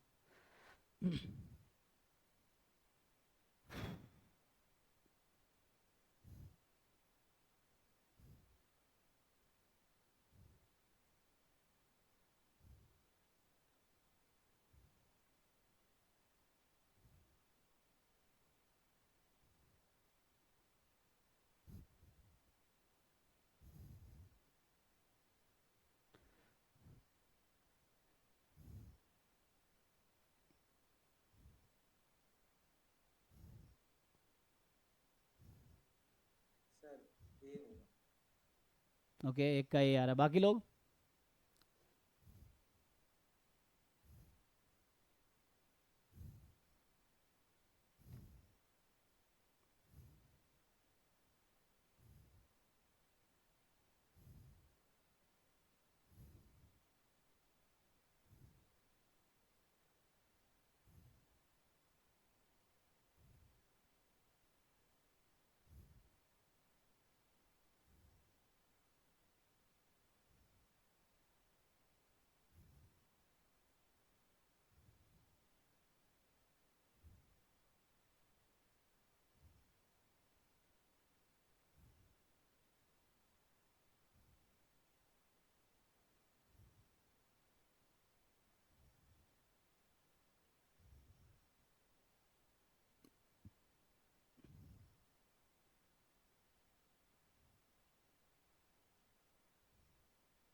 बाकी डिसाइड नहीं कर पा रहे हैं।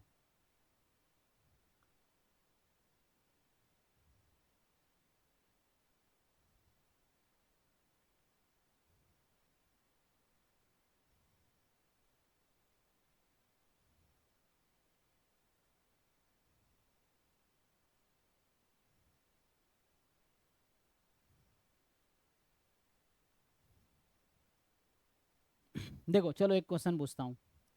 सो अगर मैं आपसे पूछूं कि if I take y is equal to lambda x then what is PDF of Y,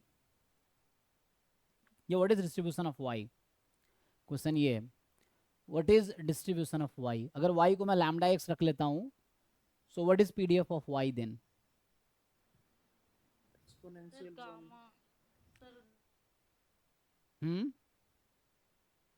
sir gamma 2 gamma lambda. नहीं, चेक करो ठीक से, लैम्डा एक्स को वाई रख दो, अप्लाई करके बताओ। एक्सपोनेंशियल 1 जी, एक्सपोनेंशियल 1, तो यहाँ से एक्सपोनेंशियल 1 हो जाएगा, और अगर ये एक्सपोनेंशियल 1 है तो आंसर क्या आएगा आगे। तो डिपेंड ऑन लैम्डा। तो कहने का मतलब ये है कि चलो छोड़ो, ये इतना एक्सपोनेंशियल 1 आ जाएगा, तुम चेक कर लो, ये आएगा e की power minus y, y more than 0, यही है। अब यहाँ से क्या होगा, एक्चुअली क्या y का डिस्ट्रीब्यूशन डिपेंड कर रहा है लैम्डा पे,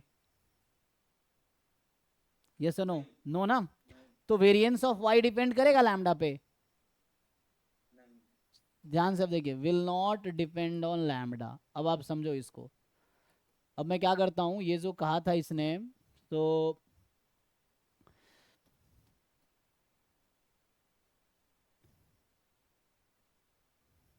यहाँ पे जो है, ये जो वेरिएंस ऑफ लॉग एक्स लिखा है, वेरिएंस ऑफ लॉग एक्स है ना, मैं इसको ऐसा लिख सकता हूँ, log of lambda x upon lambda, मैंने क्या किया, लैम्डा से मल्टीप्लाई डिवाइड किया लॉग के अंदर, इसको और ओपन करूंगा, sorry variance not log, variance of log of lambda x upon lambda.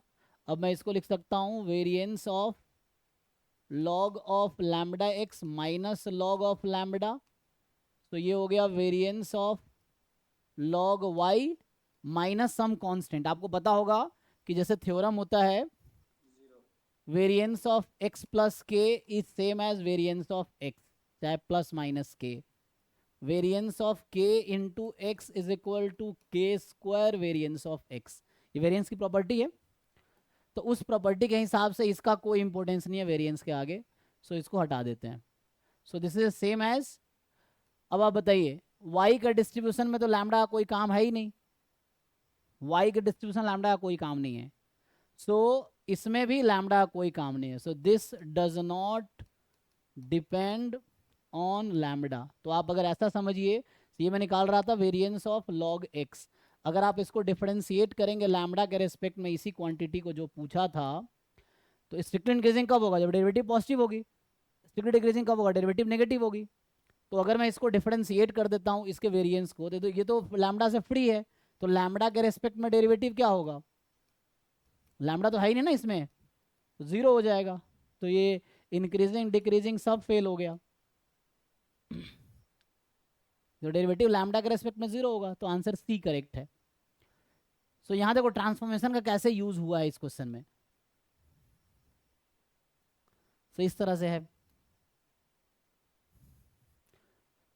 So y का डिस्ट्रीब्यूशन फ्री है लैम्डा से, so expected variance of y will also be free of lambda. So हो गया, हमने यहाँ पे यूज कर लिया इसको, variance of y, variance of y, variance of log y। So अच्छा, y फ्री ऑफ लैम्डा से है, तो लॉग y का जो डिस्ट्रीब्यूशन होगा जो भी आएगा वो भी फ्री ऑफ लैम्डा होगा। कहने का मतलब मान लो distribution of this is also independent of lambda, क्योंकि y का डिस्ट्रीब्यूशन लैम्डा से फ्री है, तो log y का डिस्ट्रीब्यूशन में लैम्डा से फ्री होगा, so variance of log y जो होगा that is free of lambda, है ना, ये भी लैम्डा से फ्री होगा। ठीक है जी, सो ऑप्शन सी सही है। कुछ पूछना है किसी को?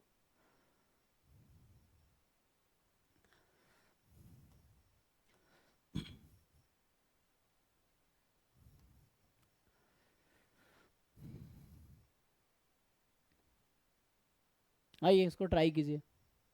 सो देखो बेसिक चीजें हैं जो आप पढ़ते हो उसी को अप्लाई करना। ये क्वेश्चन भी देखो बहुत बेसिक सा क्वेश्चन है। अब आपसे पूछ रहा है कि बताओ मीन वेरिएंस कौन सा नहीं हो सकता, आप ये ढूंढ के बताओ। 4 ऑप्शन है, कौन सा ऑप्शन मीन वेरिएंस नहीं हो सकता, ऐसा कुछ, सॉरी क्या पूछा है, x a real value random variable which of the following can not be attend by E x and E x square. So 4 possible choice है, उसमें से कौन सा वाला ऑप्शन पॉसिबल चॉइस नहीं हो सकती है, ई एक्स की एंड ई एक्स स्क्वायर की। सोच के बताइए।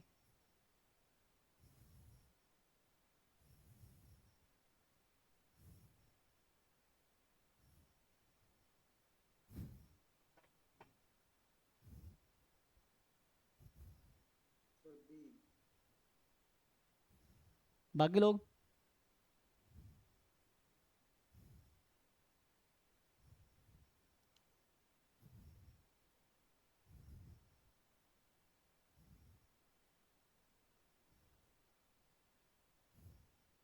तो सिंपल सा लॉजिक क्या है, सर बी।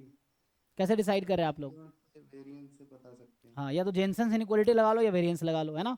तो जेनसेंस इनइक्वालिटी क्या कहती है? जो जेनसेंस इनइक्वालिटी है वो कहती है कि एक्सपेक्टेशन ऑफ एक्स स्क्वायर जो होगी वो मोर देन इक्वल टू होगी एक्सपेक्टेशन ऑफ एक्स के होल स्क्वायर से, या दूसरा तरीका जो आप जानते हो वेरिएंस वाला, है ना। सो ये जेनसेंस इनइक्वालिटी कहते हैं ना कि अगर जी कॉन्वेक्स फंक्शन है so expectation of g x more than equal to g of expectation x.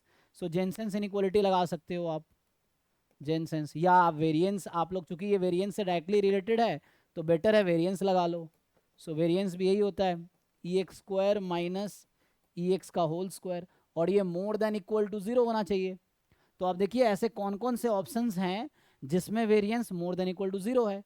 तो यहाँ पे variance more than equal to zero आएगा, यहाँ लेस देन जीरो आ जाएगा। जो सिग्मा स्क्वायर है यहाँ more than equal to zero आएगा, यहाँ sigma square less than zero आ जाएगा, यहाँ sigma square more than equal to zero आएगा, सिग्मा स्क्वायर यहाँ पे more than equal to zero आएगा। तो एक ही ऐसा ऑप्शन है जहाँ पे वेरिएंस नेगेटिव है। वेरिएंस नेगेटिव हो नहीं सकता कभी भी, चाहे कोई भी रैंडम वेरिएबल हो। सो ये this can not be the possible choice, है ना। तो 2 और 3 ऐसा कभी नहीं हो सकता कि मीन 2 है और वेरिएंस 3 है, क्योंकि उसके लिए वेरिएंस नेगेटिव मीन सॉरी ऐसा कभी नहीं हो सकता कि ई एक्स 2 है और ई एक्स स्क्वायर 3 है, नॉट वेरिएंस, है ना। E x and E x square, so e x is 2 and E x square is, because इसके लिए वेरिएंस नेगेटिव आ जाएगा जो कि पॉसिबल नहीं है। तो बेसिक क्वेश्चन है ना, या तो आप ये ऐसे सोच लो या ऐसे सोच लो, बात वही है। तो ये देख लो किस में ऐसा हो रहा है, तो ये ए सी डी में ऐसा हो रहा होगा, बस बी में ऐसा नहीं हो रहा होगा, ठीक है। तो इसीलिए B is the not possible choice. अब जिसको ये क्लिक नहीं करेगा तो कुछ सोचता रह जाएगा, ये चीज़ें हैं। तो एग्जाम में तो टाइम रहता नहीं उतना, तो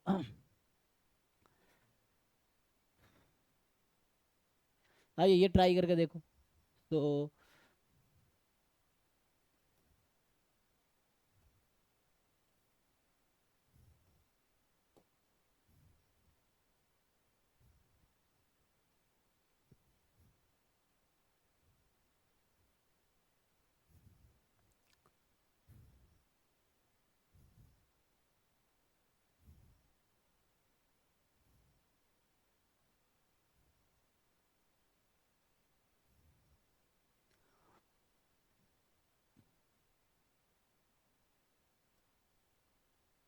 ये क्वेश्चन क्या कहना चाह रहा है कि x का रेंज है 0 से 10, तो पूछ रहा है कि बताओ maximum value of variance x क्या होगा और minimum value of variance x क्या होगा। हालांकि ये थ्योरम डायरेक्ट है, तो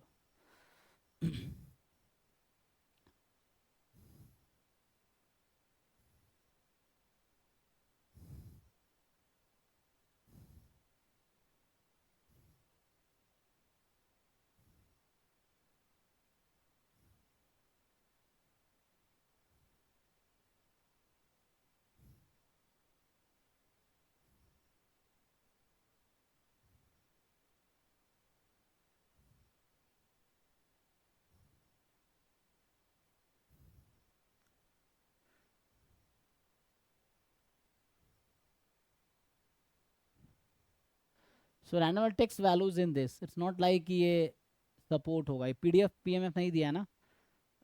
हाँ, तो ज़रूरी नहीं है कि इस पे मास हमेशा नॉन जीरो होगा, तो ज़रूरी नहीं सपोर्ट होगा, जस्ट ये रैंडम वेरिएबल की वैल्यूज़ हैं।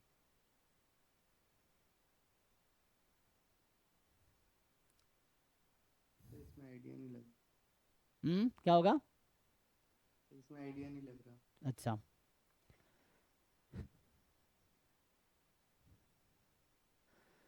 तो वेरिएंस तो जीरो बनाया जा सकता है। अगर मैं मान लो ऐसा ले लूँ, अब देखो ये इसने फिक्स नहीं किया है क्या डिस्ट्रीब्यूशन तुम कुछ भी ले सकते हो, बस हमें ये देखना है कि मिनिमम वैल्यू क्या होगी, मैक्सिमम क्या हो सकती है।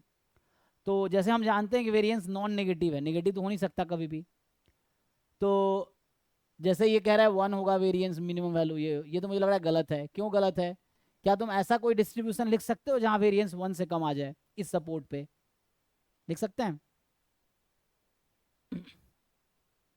बोलो भाई। तो अगर मैं ऐसा बना लूं, मान लो पीएमएफ में ऐसा लिख लूं, हाँ डिस्क्रीट यूनिफॉर्म। हाँ डिस्क्रीट यूनिफॉर्म ले लो। डिस्क्रीट यूनिफॉर्म में क्या आ जाएगा वेरिएंस इसका? ईच पॉइंट पे 1/11 मास होगा। अगर डिस्क्रीट यूनिफॉर्म लोगे तो ईच पॉइंट पे 1/11 है, तो n² - 1/12 आता है शायद। लेकिन ये तो 1 से स्टार्ट नहीं हो रहा ना, ये तो 0 से स्टार्ट हो रहा है, तो अलग आएगा।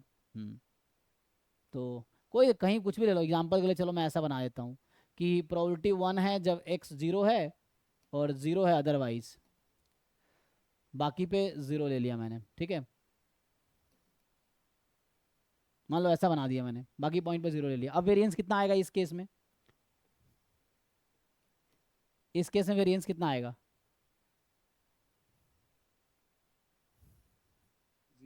0, ठीक है ना। और क्या 0 ऐसा कोई डिस्ट्रीब्यूशन तुम लिख पाओगे जहां वेरिएंस 0 से भी कम हो जाए? नहीं सर। ऐसा हो ही नहीं सकता, क्योंकि वेरिएंस नेगेटिव हो नहीं सकता।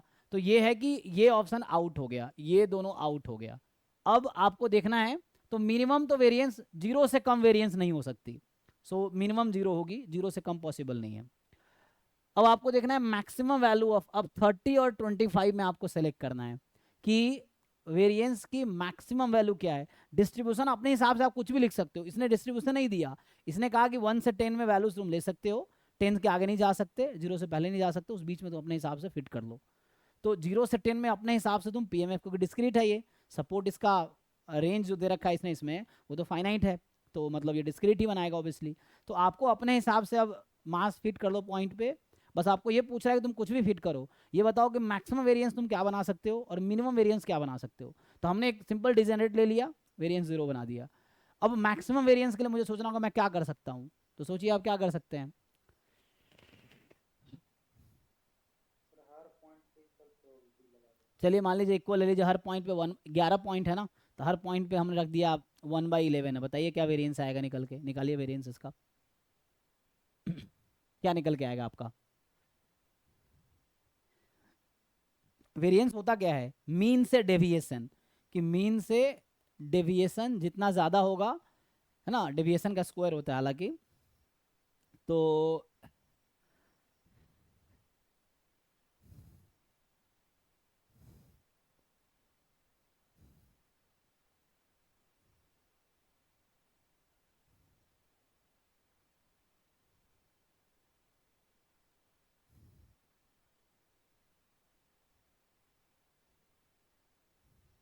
सोच के बताओ, है ना। मैक्सिमम या तो 30 होगा या 25 होगा, तीसरा चॉइस नहीं है आपके पास, क्योंकि अभी 25 और 30 में डिसाइड करना है कि मैक्सिमम वेरिएंस क्या हो सकता है।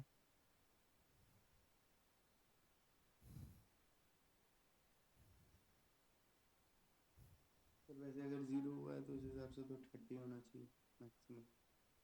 तो कैसे 30? कोई डिस्ट्रीब्यूशन बताइए जहाँ 30 हो जाए।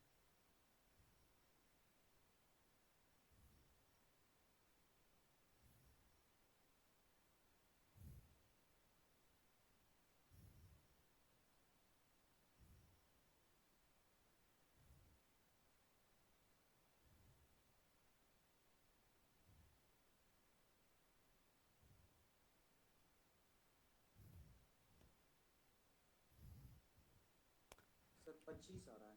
25? क्या डिस्ट्रीब्यूशन लिया आपने? वही सर मीन ले लिए, जो इक्वल प्रोबेबिलिटी दे दी है। सब पे? मीन हो गया 5 और वही sigma x i minus x bar whole square निकाले तो डिवाइडेड बाय एम फॉर्मूला से निकाले तो 5 वही 25। तो आपने ईच पॉइंट पे कितना प्रोबेबिलिटी लिया है? इस पॉइंट पे सर 1/11। 1/11, अच्छा ठीक है। बाकी लोग देख लीजिए क्या 25 आ रहा है। तो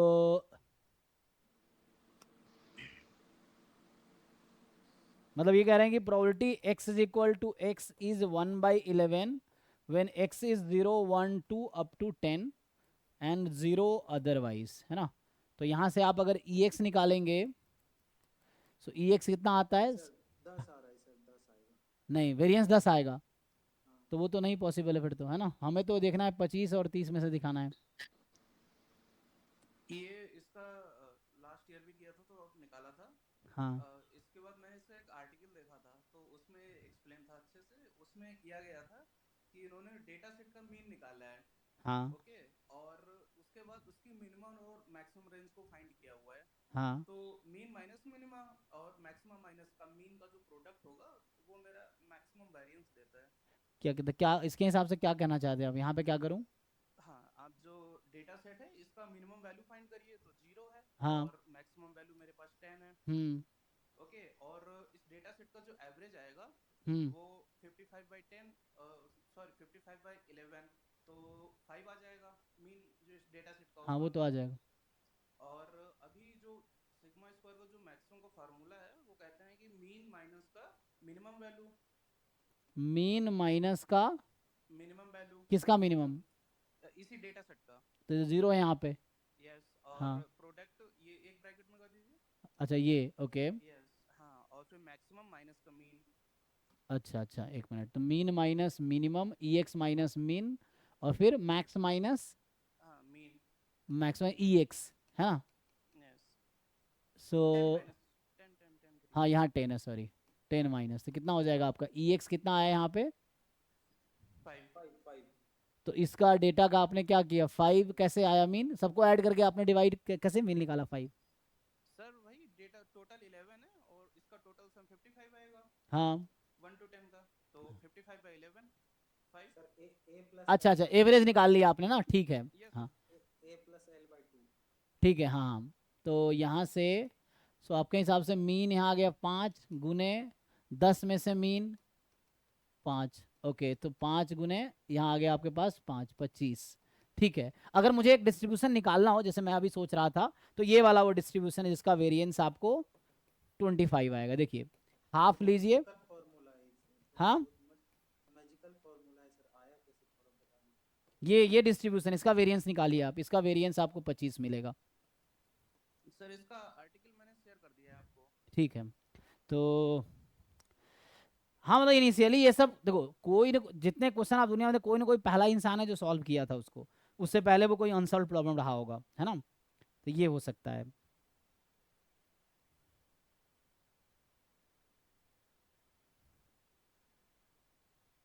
ओके तो ठीक है, मैं कह रहा हूँ एक एग्जांपल ढूंढना था ना, तो ये है एक्चुअली।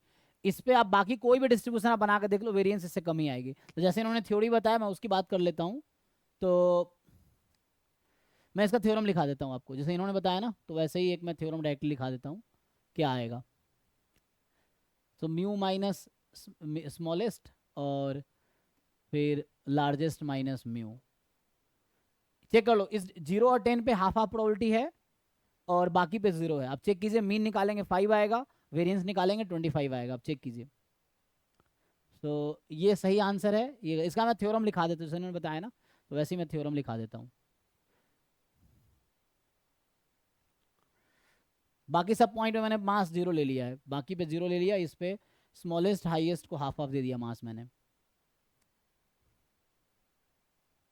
सर हर हमेशा ऐसा ही करेंगे, आप दोनों पॉइंट पे हाफ हाफ दे देंगे प्रोबेबिलिटी, जी जी जी।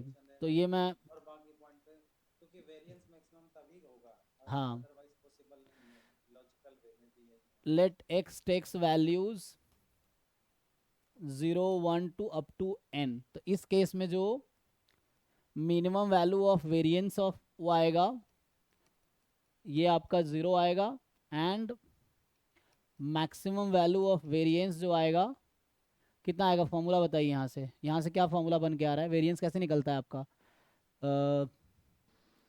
इसको कर सकते हैं m माइनस ए और b माइनस एम, जहाँ पे a और b हमारा मिनिमम और मैक्सिमम हो जाएगा। जैसे आपने बताया उसके हिसाब से ये था कि मीन माइनस मिनिमम, ई एक्स, एक मिनट, तो mu minus first order statistics इनमें से, और यह है ना जो भी लेना डेटा पॉइंट का स्मॉलेस्ट,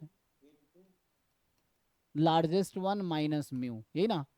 तो यहाँ से अगर आप सॉल्व करेंगे जो मैं बोल रहा था डिस्ट्रीब्यूशन निकाल के, तो उससे यहाँ से क्या आंसर आएगा, इसका मीन कितना है सबको ऐड कर लिया, n+1 upon, sorry total n+1 data point है, नहीं नहीं नहीं नहीं, 1 से ले n into n+1 upon n+1, सो n/2 आएगा, ठीक है ना। सो ये आएगा n/2 माइनस 0 और ये आ जाएगा आपका n minus n by two, तो कितना आ गया n by two into n by two, तो कितना आ गया ये n स्क्वायर बाई फोर, ये आएगा, ठीक है। सो ये यही होगा हमें स्क्वायर बाय 4 हो गया 10 स्क्वायर बाय 4 तो 25। जी। तो वैसे आप याद रख सकते हैं। सो जो मैक्सिमम वैल्यू ऑफ वेरिएंस आएगी, बट ये डिस्क्रीट के केस में ही allow हाँ है। हाँ, ये सिर्फ इस सपोर्ट पे हमें बात कर रहे हैं अभी। हाँ मतलब मैंने तो उसको लिया, लेकिन इन जनरल आपने बता दिया, तो ये आ जाएगा n स्क्वायर बाई फोर, ठीक है ना। सो ये आपका ये आ जाएगा। ठीक है। सो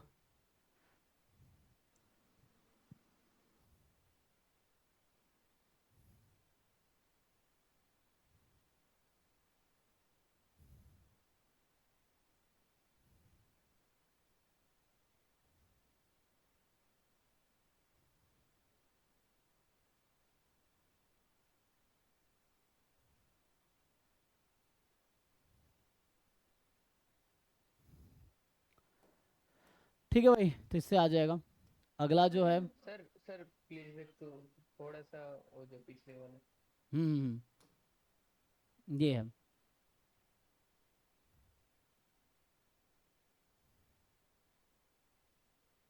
तो यहाँ पे आप ऐसे लिखिए, ऑर्डर स्टेट ऐसे लिख दिया मैंने, ये ऑर्डर से रैंडम वेरिएबल में आता है। आप यहाँ पे मिनिमम एक्स आई लिख सकते हैं, मिनिमम वैल्यू ऑफ एक्स आई जो है वो, और यहाँ है maximum of x i minus mu, ठीक है ना। म्यू मतलब ई एक्स एवरेज। तो कंटिन्यूअस में तो ऐसा क्वेश्चन नहीं आएगा। नहीं नहीं, वो देखना पड़ेगा कॉन्टिन्यूस में क्या आएगा। हाँ वैसा कुछ नहीं आएगा ओके थैंक यू सर। जी। तो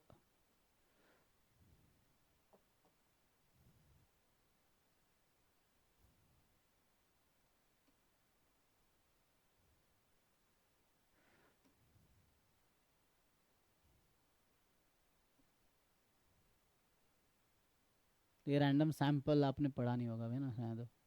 जैसे ये क्वेश्चन है, अभी नॉर्मल हमने पढ़ा है ना, तो जैसे अभी ट्रांसफॉर्मेशन इसका डिस्ट्रीब्यूशन निकाल रहे थे, यहाँ डिस्ट्रीब्यूशन निकालने की कोई ज़रूरत नहीं है ना। ये डिस्ट्रीब्यूशन आपको फाइंड करने की कोई ज़रूरत नहीं पड़ेगी, यहाँ पे डायरेक्टली आंसर आ जाएगा,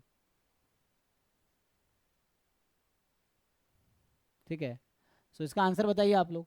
मैं कह रहा हूँ जो maximum of Z comma zero, उसका डिस्ट्रीब्यूशन निकालने की कोई ज़रूरत, हमने क्लास में पढ़ा है कि how to find distribution C F निकाला था, लेकिन यहाँ पे सी एफ निकालने की कोई ज़रूरत नहीं है। आप एक बार आंसर बताइए पहले आप लोग, इसका आंसर सॉल्व करो पहले आप बताइए, फिर मैं बताता हूँ, है ना।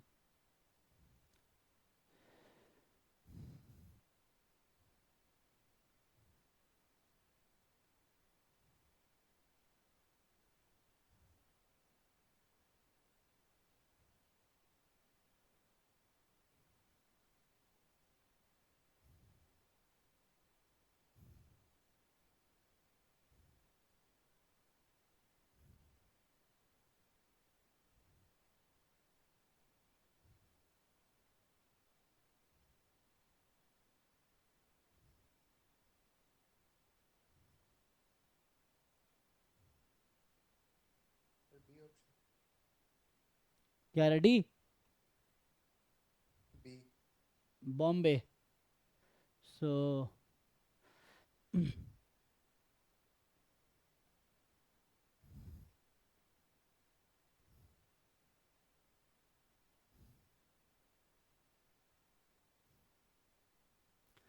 तो सिंपल है ना।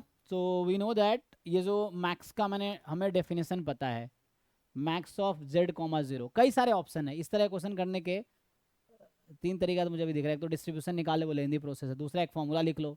तो एक और प्रोसेस है कि इसका फॉर्मूला होता है half Z plus zero minus mod में जेड माइनस जीरो, ये है। तो इससे भी आ जाएगा। एक तो ये तरीका है, और दूसरा तरीका है तो ये आ जाएगा Z minus mod Z upon में टू, यही आ जाएगा ना, ये है। अब यहाँ पे लगा लो आप एक्सपेक्टेशन, तो इस पे एक्सपेक्टेशन लगा लोगे, मैक्स है ना जेड कॉमा जीरो। सो उस पर expectation of one by two बाहर कर लो, expectation of z minus expectation of mod z, और यहाँ से क्या आ जाएगा, हाफ जेड का एक्सपेक्टेशन जीरो है। ये फॉर्मूला होता है मीन डेविएशन अबाउट मीन। तो मैं एक बार दिखा देता हूँ थ्योरम आप लोगों को, क्योंकि क्लास में ये लिखा नहीं था। X is normal mu comma sigma square. So एक तो रिजल्ट है एक्सपेक्टेशन एक्स की power 2n, expectation x minus mu की पावर 2n प्लस 1, और एक रिजल्ट है एक्सपेक्टेशन x माइनस म्यू। बताइए एक बार जिन लोगों को याद है फॉर्मूला। सर वो जो नीच वाला है ना, √2/पाई होगा।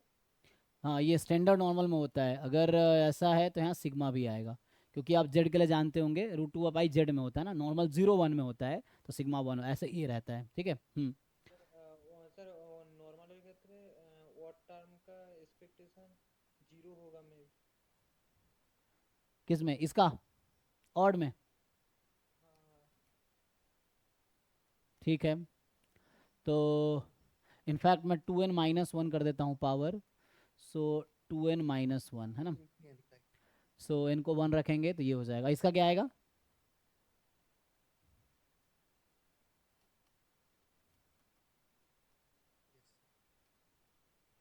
जो पावर है उससे एक कम, 13579 ऐसे चल रहा है। तो ये तो हो गया आपका नॉर्मल म्यू सिग्मा स्क्वायर के लिए। यही थ्योरम आप अगर लिखेंगे कि जब आपका x नॉर्मल, वो प्रोडक्ट है वो। जी जी जी, बीच में प्रोडक्ट है, multiplication 1 into 3 into 5 into 7 into, जी, तो यहाँ से x अगर नॉर्मल 0 1 होगा तो पहला जो है एक्सपेक्टेशन x की पावर n, म्यू तो ऑलरेडी 0 है, तो ये हो जाएगा 1 3, अच्छा ये सॉरी, तो यहाँ पे डिपेंड करता है क्या है, 2n है, सो 1 इंटू 3 इंटू 5 इंटू ये आएगा 2n माइनस 1 तक।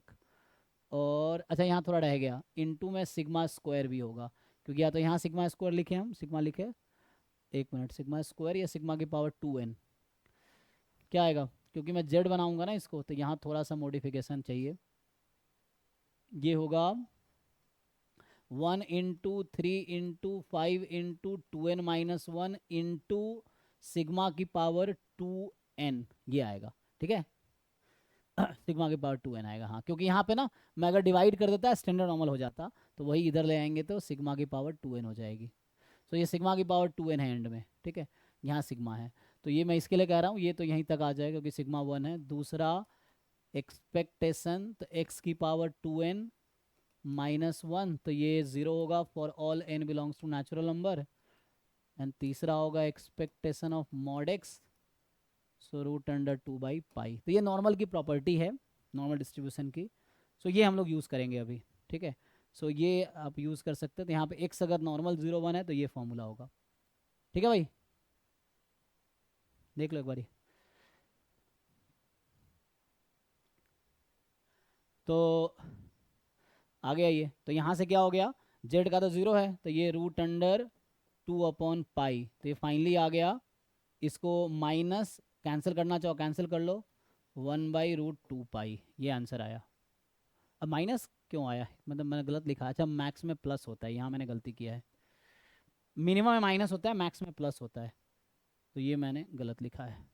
ठीक है ना, तो यहाँ जी जी, हाँ हाँ, मैं दूसरे तरीके से, देखिए एक तरीके से ये आंसर आया, अब मैं किसी भी तरीके से करूँगा आंसर यही आएगा। एक तो मैंने यहाँ थोड़ा मिस्टेक किया था, अभी गलती से माइनस लिख दिया था, ये माइनस होगा मिनिमम में, ये मिनिमम का फॉर्मूला होगा तो बीच में माइनस आएगा, मैक्सिमम का फॉर्मूला है तो बीच में प्लस आएगा। शुरू में मैंने गलत लिखा था, वो बीच में माइनस लिख दिया था, तो minus for the minimum and बीच में प्लस आता है फॉर द मैक्सिमम। ठीक है, तो इसके हिसाब से ये आएगा प्लस √2। तो ठीक है, अभी आप क्या कह रहे हैं, दूसरा तरीके से करूँ, सेकेंड तरीके से करता हूँ, देखिए वो भी आसान होगा। सेकेंड तरीके से ही क्वेश्चन सॉल्व करूँगा, सो हम जी जी जी, देखिए एक और तरीके से करता हूँ मैं सॉल्व में। दूसरा तरीका है z बराबर ये मैक्सिमम z, 0 है, तो या तो ये z होगा या 0 होगा। 0 कब होगा, मैक्सिमम 0 कब हो सकता है, जब z नेगेटिव होगा, और मैक्सिमम z कब होगा, जब z 0 या 0 से ज़्यादा है। ठीक है यहाँ तक। अब मुझे एक मिनट, ये z हटाओ, इसका नाम ये ना मैक्सिमम है ना, कुछ नाम दे दो इसको, लेट से इसका नाम मैं अभी के लिए y रख देता हूँ। ठीक, तो y है मेरा ये। अब मैं एक्सपेक्टेशन, या y की क्या ज़रूरत है, मुझे चाहिए एक्सपेक्टेशन ऑफ, ओके लेट से इसका नाम मैं रख देता हूँ g ऑफ z, ये फंक्शन ऑफ z ही तो है। सो आप लोग बताइए इसका फॉर्मूला क्या होता है, what is expectation of g of z, z कोई रैंडम वेरिएबल, इसका फॉर्मूला क्या है,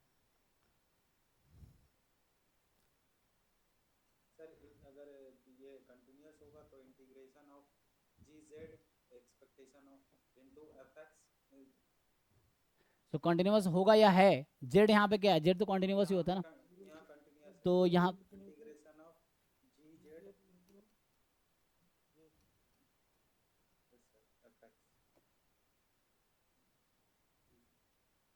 ये हो गया। अब आप इसको दो पार्ट में ब्रेक कर दीजिए। सो जब दो पार्ट में आप ब्रेक करेंगे इसी को, सो इट विल बी क्या? पॉजिटिव नहीं हो जाएगा जीरो से इन्फिनिटी तक जेड सीधा। क्यों? How do you know about this? क्या ये इवन फंक्शन है? जेड जो है वो जेड के इक्वल है ना, जब जेड जीरो। नहीं नहीं, जेड कैसे इक्वल है? अभी ब्रेक करना पड़ेगा, ऐसे जेड थोड़ी है। ये जेड के इक्वल है, जीरो के भी इक्वल है। वो ठीक है, मैं समझ रहा हूँ जो आप कहना चाह रहे हो, उसको ब्रेक करेंगे अभी हम, वही चीज़ हो जाएगी एट द एंड, बस समझना है। तो इसको हम ब्रेक करेंगे -1 से 0, माइनस इन्फिनिटी से 0, 0 से इन्फिनिटी। और चूंकि नेगेटिव के लिए वैल्यू 0 है तो वो आप सही कह रहे थे, अब इसको ब्रेक कर देंगे। सो एक बार हम ब्रेक करेंगे -इन्फिनिटी से 0, 0 से इन्फिनिटी। तो जब मैं -इन्फिनिटी 0 लें, जेड नेगेटिव है, नेगेटिव के लिए 0 इंटू दिस PDF, तो पूरा 0 हो जाएगा। और यहाँ जब लिखेंगे तो z इंटू 1/√2π e की पावर -12 z² dz। अभी आराम से इंटीग्रेबल है, इसको आप t ले लीजिए, है ना। तो z²/2 को आप t ले लीजिए। तो जब आप इसको सॉल्व, ये तो पहला 0 हो गया ऑलरेडी, तो इसको हटा दो। अब मैं जो इसको, इसमें z²/2 को t नाम रख देते हैं, तो e की पावर -t, z²/2 को वेरिएबल हमने सब्स्टिट्यूशन मेथड लगाए, तो dt यहाँ से आ जाएगा, dt इज इक्वल टू क्या आएगा? इसको डिफरेंशिएट कर लो, z dz, है ना, तो z dz, तो ये z और dz मिलके dt बना देगा। अब बचा ये 1/√2π को आप बाहर भी कर सकते हैं, तो बचा क्या? अब कुछ भी नहीं, लिमिट क्या हो गई? तो हमने t को 0 से इन्फिनिटी रहेगी, तो ये कौन सा इंटीग्रल है? 0 से infinity this gamma integration gamma है। तो गामा का वैल्यू क्या होता है? गामा कितना? 1 हो गया। ये गामा 1 तो 1 ही होता है, तो यहाँ से भी आंसर यही आया, आप देखिए ध्यान से। So again you got the same answer. So यहाँ से ये इंटीग्रल की वैल्यू 1 हो गई, इंटीग्रल 1 के इक्वल है, बिकॉज गामा 1 हो गया ये। सो गामा 1 हो गया, तो 1/√2π। अब तीसरे तरीके से करेंगे तब भी आंसर ये आएगा, तो 1/√2π यहाँ भी आया, 1/√2π यहाँ भी आएगा। अब किसी भी तरीके से करेंगे आंसर यही आएगा, आंसर बदलेगा नहीं। सर एक चीज पूछनी थी। हाँ सर किसी भी जैसे डिस्ट्रीब्यूशन का जो CDF होता है हाँ वो यूनिफॉर्म 0 1 फॉर हाँ, लाइक डिस्क्रीट का भी होगा। नहीं नहीं, कॉन्टिन्यूअस का होता है, किसी का मतलब कॉन्टिन्यूअस का, सिर्फ कॉन्टिन्यूअस के लिए। तो x is a continuous random variable then only, x is a continuous random variable then y मान लो आपका CDF है, लेकिन as a function of x you are considering, तो small x is a capital X लें, then this will have distribution uniform 0 1। ये इसका नाम है प्रोबेबिलिटी इंटीग्रल ट्रांसफॉर्मेशन, इस फॉर्मूले का नाम है, इस थ्योरम का नाम है, इस थ्योरम का नाम है प्रोबेबिलिटी इंटीग्रल ट्रांसफॉर्मेशन। सर और कौन सा तरीका है आप बोलो, अभी जो दो तरीका बताए इसके अलावा? अभी क्लास में मैंने कराया था ना आपको, मैक्सिमम ऑफ 5, x का निकाला था हमने, वो डिस्ट्रीब्यूशन क्लास में निकाले थे ना, maximum of x, 5, minimum of x, 5 का डिस्ट्रीब्यूशन निकाला था। तो उस तरीके से आप पहले इसका डिस्ट्रीब्यूशन निकाल लीजिए, तो आप जब इसका डिस्ट्रीब्यूशन निकाल लेंगे तो आप उसका मीन निकाल लेंगे। फिर कहाँ गया? इसका डिस्ट्रीब्यूशन निकाल सकते हैं और CDF आ जाएगा तो मीन भी आ जाएगा। ये मोड वाला फॉर्मूला नहीं बताया। हाँ, मॉड वाला नहीं, क्योंकि मॉड ये मैक्स मीन का फॉर्मूला है, ये थ्योरम है सिंपल, ये एक्चुअली मैक्स मीन का फॉर्मूला है। ये कहीं भी ये मैथमेटिक्स का फॉर्मूला है, इसमें स्टैटिस्टिक्स का कुछ लेना देना नहीं है। मतलब जैसे एडिशन, सब्ट्रैक्शन, मल्टीप्लिकेशन होता है, वैसे ही मैक्सिमम ऑफ कोई दो नंबर है A B, तो इसको आप सिंपली लिख सकते हैं half A plus B plus में मैक्सिमम है तो A माइनस B का मॉड। और दूसरा है, हाँ बहुत सारी चीज़ें मिस हो जाएंगी जो याद आएगा बाद में, अब सब कुछ याद नहीं रहता ना मुझे भी, सो ये सब चीज़ें क्लास में जब आता है याद तो बता रहे हैं ये है। सो ये माइनस में हो जाएगा मॉड A माइनस B। तो ये मैथमेटिक्स का फॉर्मूला है कि मैक्सिमम का वैल्यू आप कैसे निकालेंगे, तो एक मतलब मैथमेटिकली प्रूव्ड है कि ये इसके इक्वल आएगा। तो आप जैसे एक्सपेरिमेंट भी कर सकते हैं आप ए बी कुछ रख लो, ए को 1 बी को 2 रख के देख लो, तो आप यहाँ से भी 2 आंसर आएगा, यहाँ से भी 2 आएगा। ए को 0 बी को 1 रखो तो यहाँ से भी 1 आएगा, वहाँ से भी 1 आएगा। तो एक्सपेरिमेंट करते हो दोनों आंसर सेम देगा। आप ए बी अपने मर्जी से कुछ भी रख के देख लीजिए, तो L H S R H S हमेशा इक्वल आएगा, जस्ट फॉर वेरिफिकेशन। ठीक है भाई, तो अब मुझे डाउट क्लास रख लेते हैं, हो गया बहुत। बाकी तुम सॉल्व करो, बहुत सारे क्वेश्चन तो इसमें बहुत है ना, वैसे एक एक करूंगा तो बहुत सालों लगेंगे मुझे सॉल्व करने में, है ना, पूरे एक एक साल तक सॉल्व करते रह जाऊंगा। तो ये सब है, बट आप ट्राई कर सकते हैं, ये सब है ना। ये जो क्वेश्चन है ये बेसिक प्रोबेबिलिटी का है, क्या बोलते हैं, बेस थ्योरम का क्वेश्चन है। अगर देखोगे आप तो ये क्वेश्चन टोटल प्रोबेबिलिटी या बेस थ्योरम का है। मीन अभी ज्वाइंट आपने नहीं पढ़ा है, but you can try this question. So ये वाला क्वेश्चन जो है ये बेसिक प्रोबेबिलिटी का क्वेश्चन है ये। तो डाउट वालों को पूछ लेते हैं, डाउट है तो ठीक है, नहीं तो हम इसी को कंटिन्यू करते हैं, इसको प्रॉब्लम सॉल्व कर लो आज।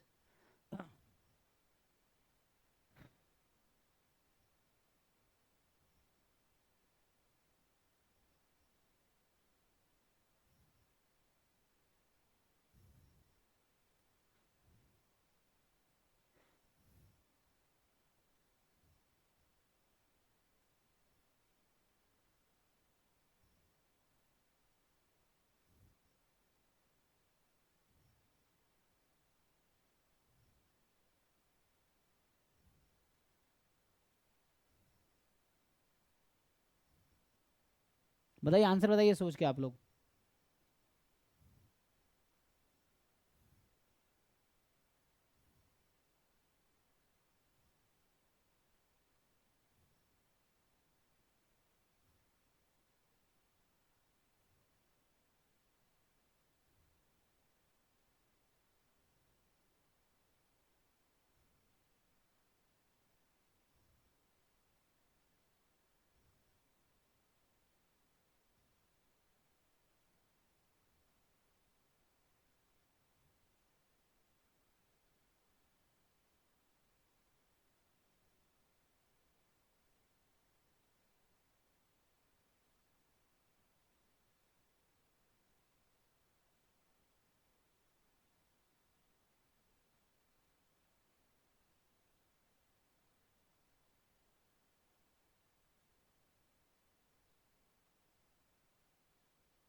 ठीक है, तो अगले किसको सॉल्व करके आओ, या अगले क्लास में भी आगे कंटिन्यू कर सकते हैं प्रॉब्लम, या चाहो तो। सर हाँ सर ग्रुप पे क्वेश्चन भेजा एक हाँ बार हाँ सॉल्व हाँ। करके। तो ये सब सॉल्व करके आओ, इसके आगे अगले क्लास में तो कल करते हैं, कल भी प्रॉब्लम क्लास रख सकते हैं, नहीं तो थ्योरी करा देता हूँ आगे कंटिन्यू जैसे कहोगे, है ना। अभी डाउट क्लास कर लेते हैं, तो प्रॉब्लम यही स्टॉप करते हैं अभी के लिए। तो ये अभी डाउट क्लास होगी, तो इसको सॉल्व करके आना, तो कल इसको डिस्कस करता हूँ, तो अभी मैं वो डिस्कस करूँगा।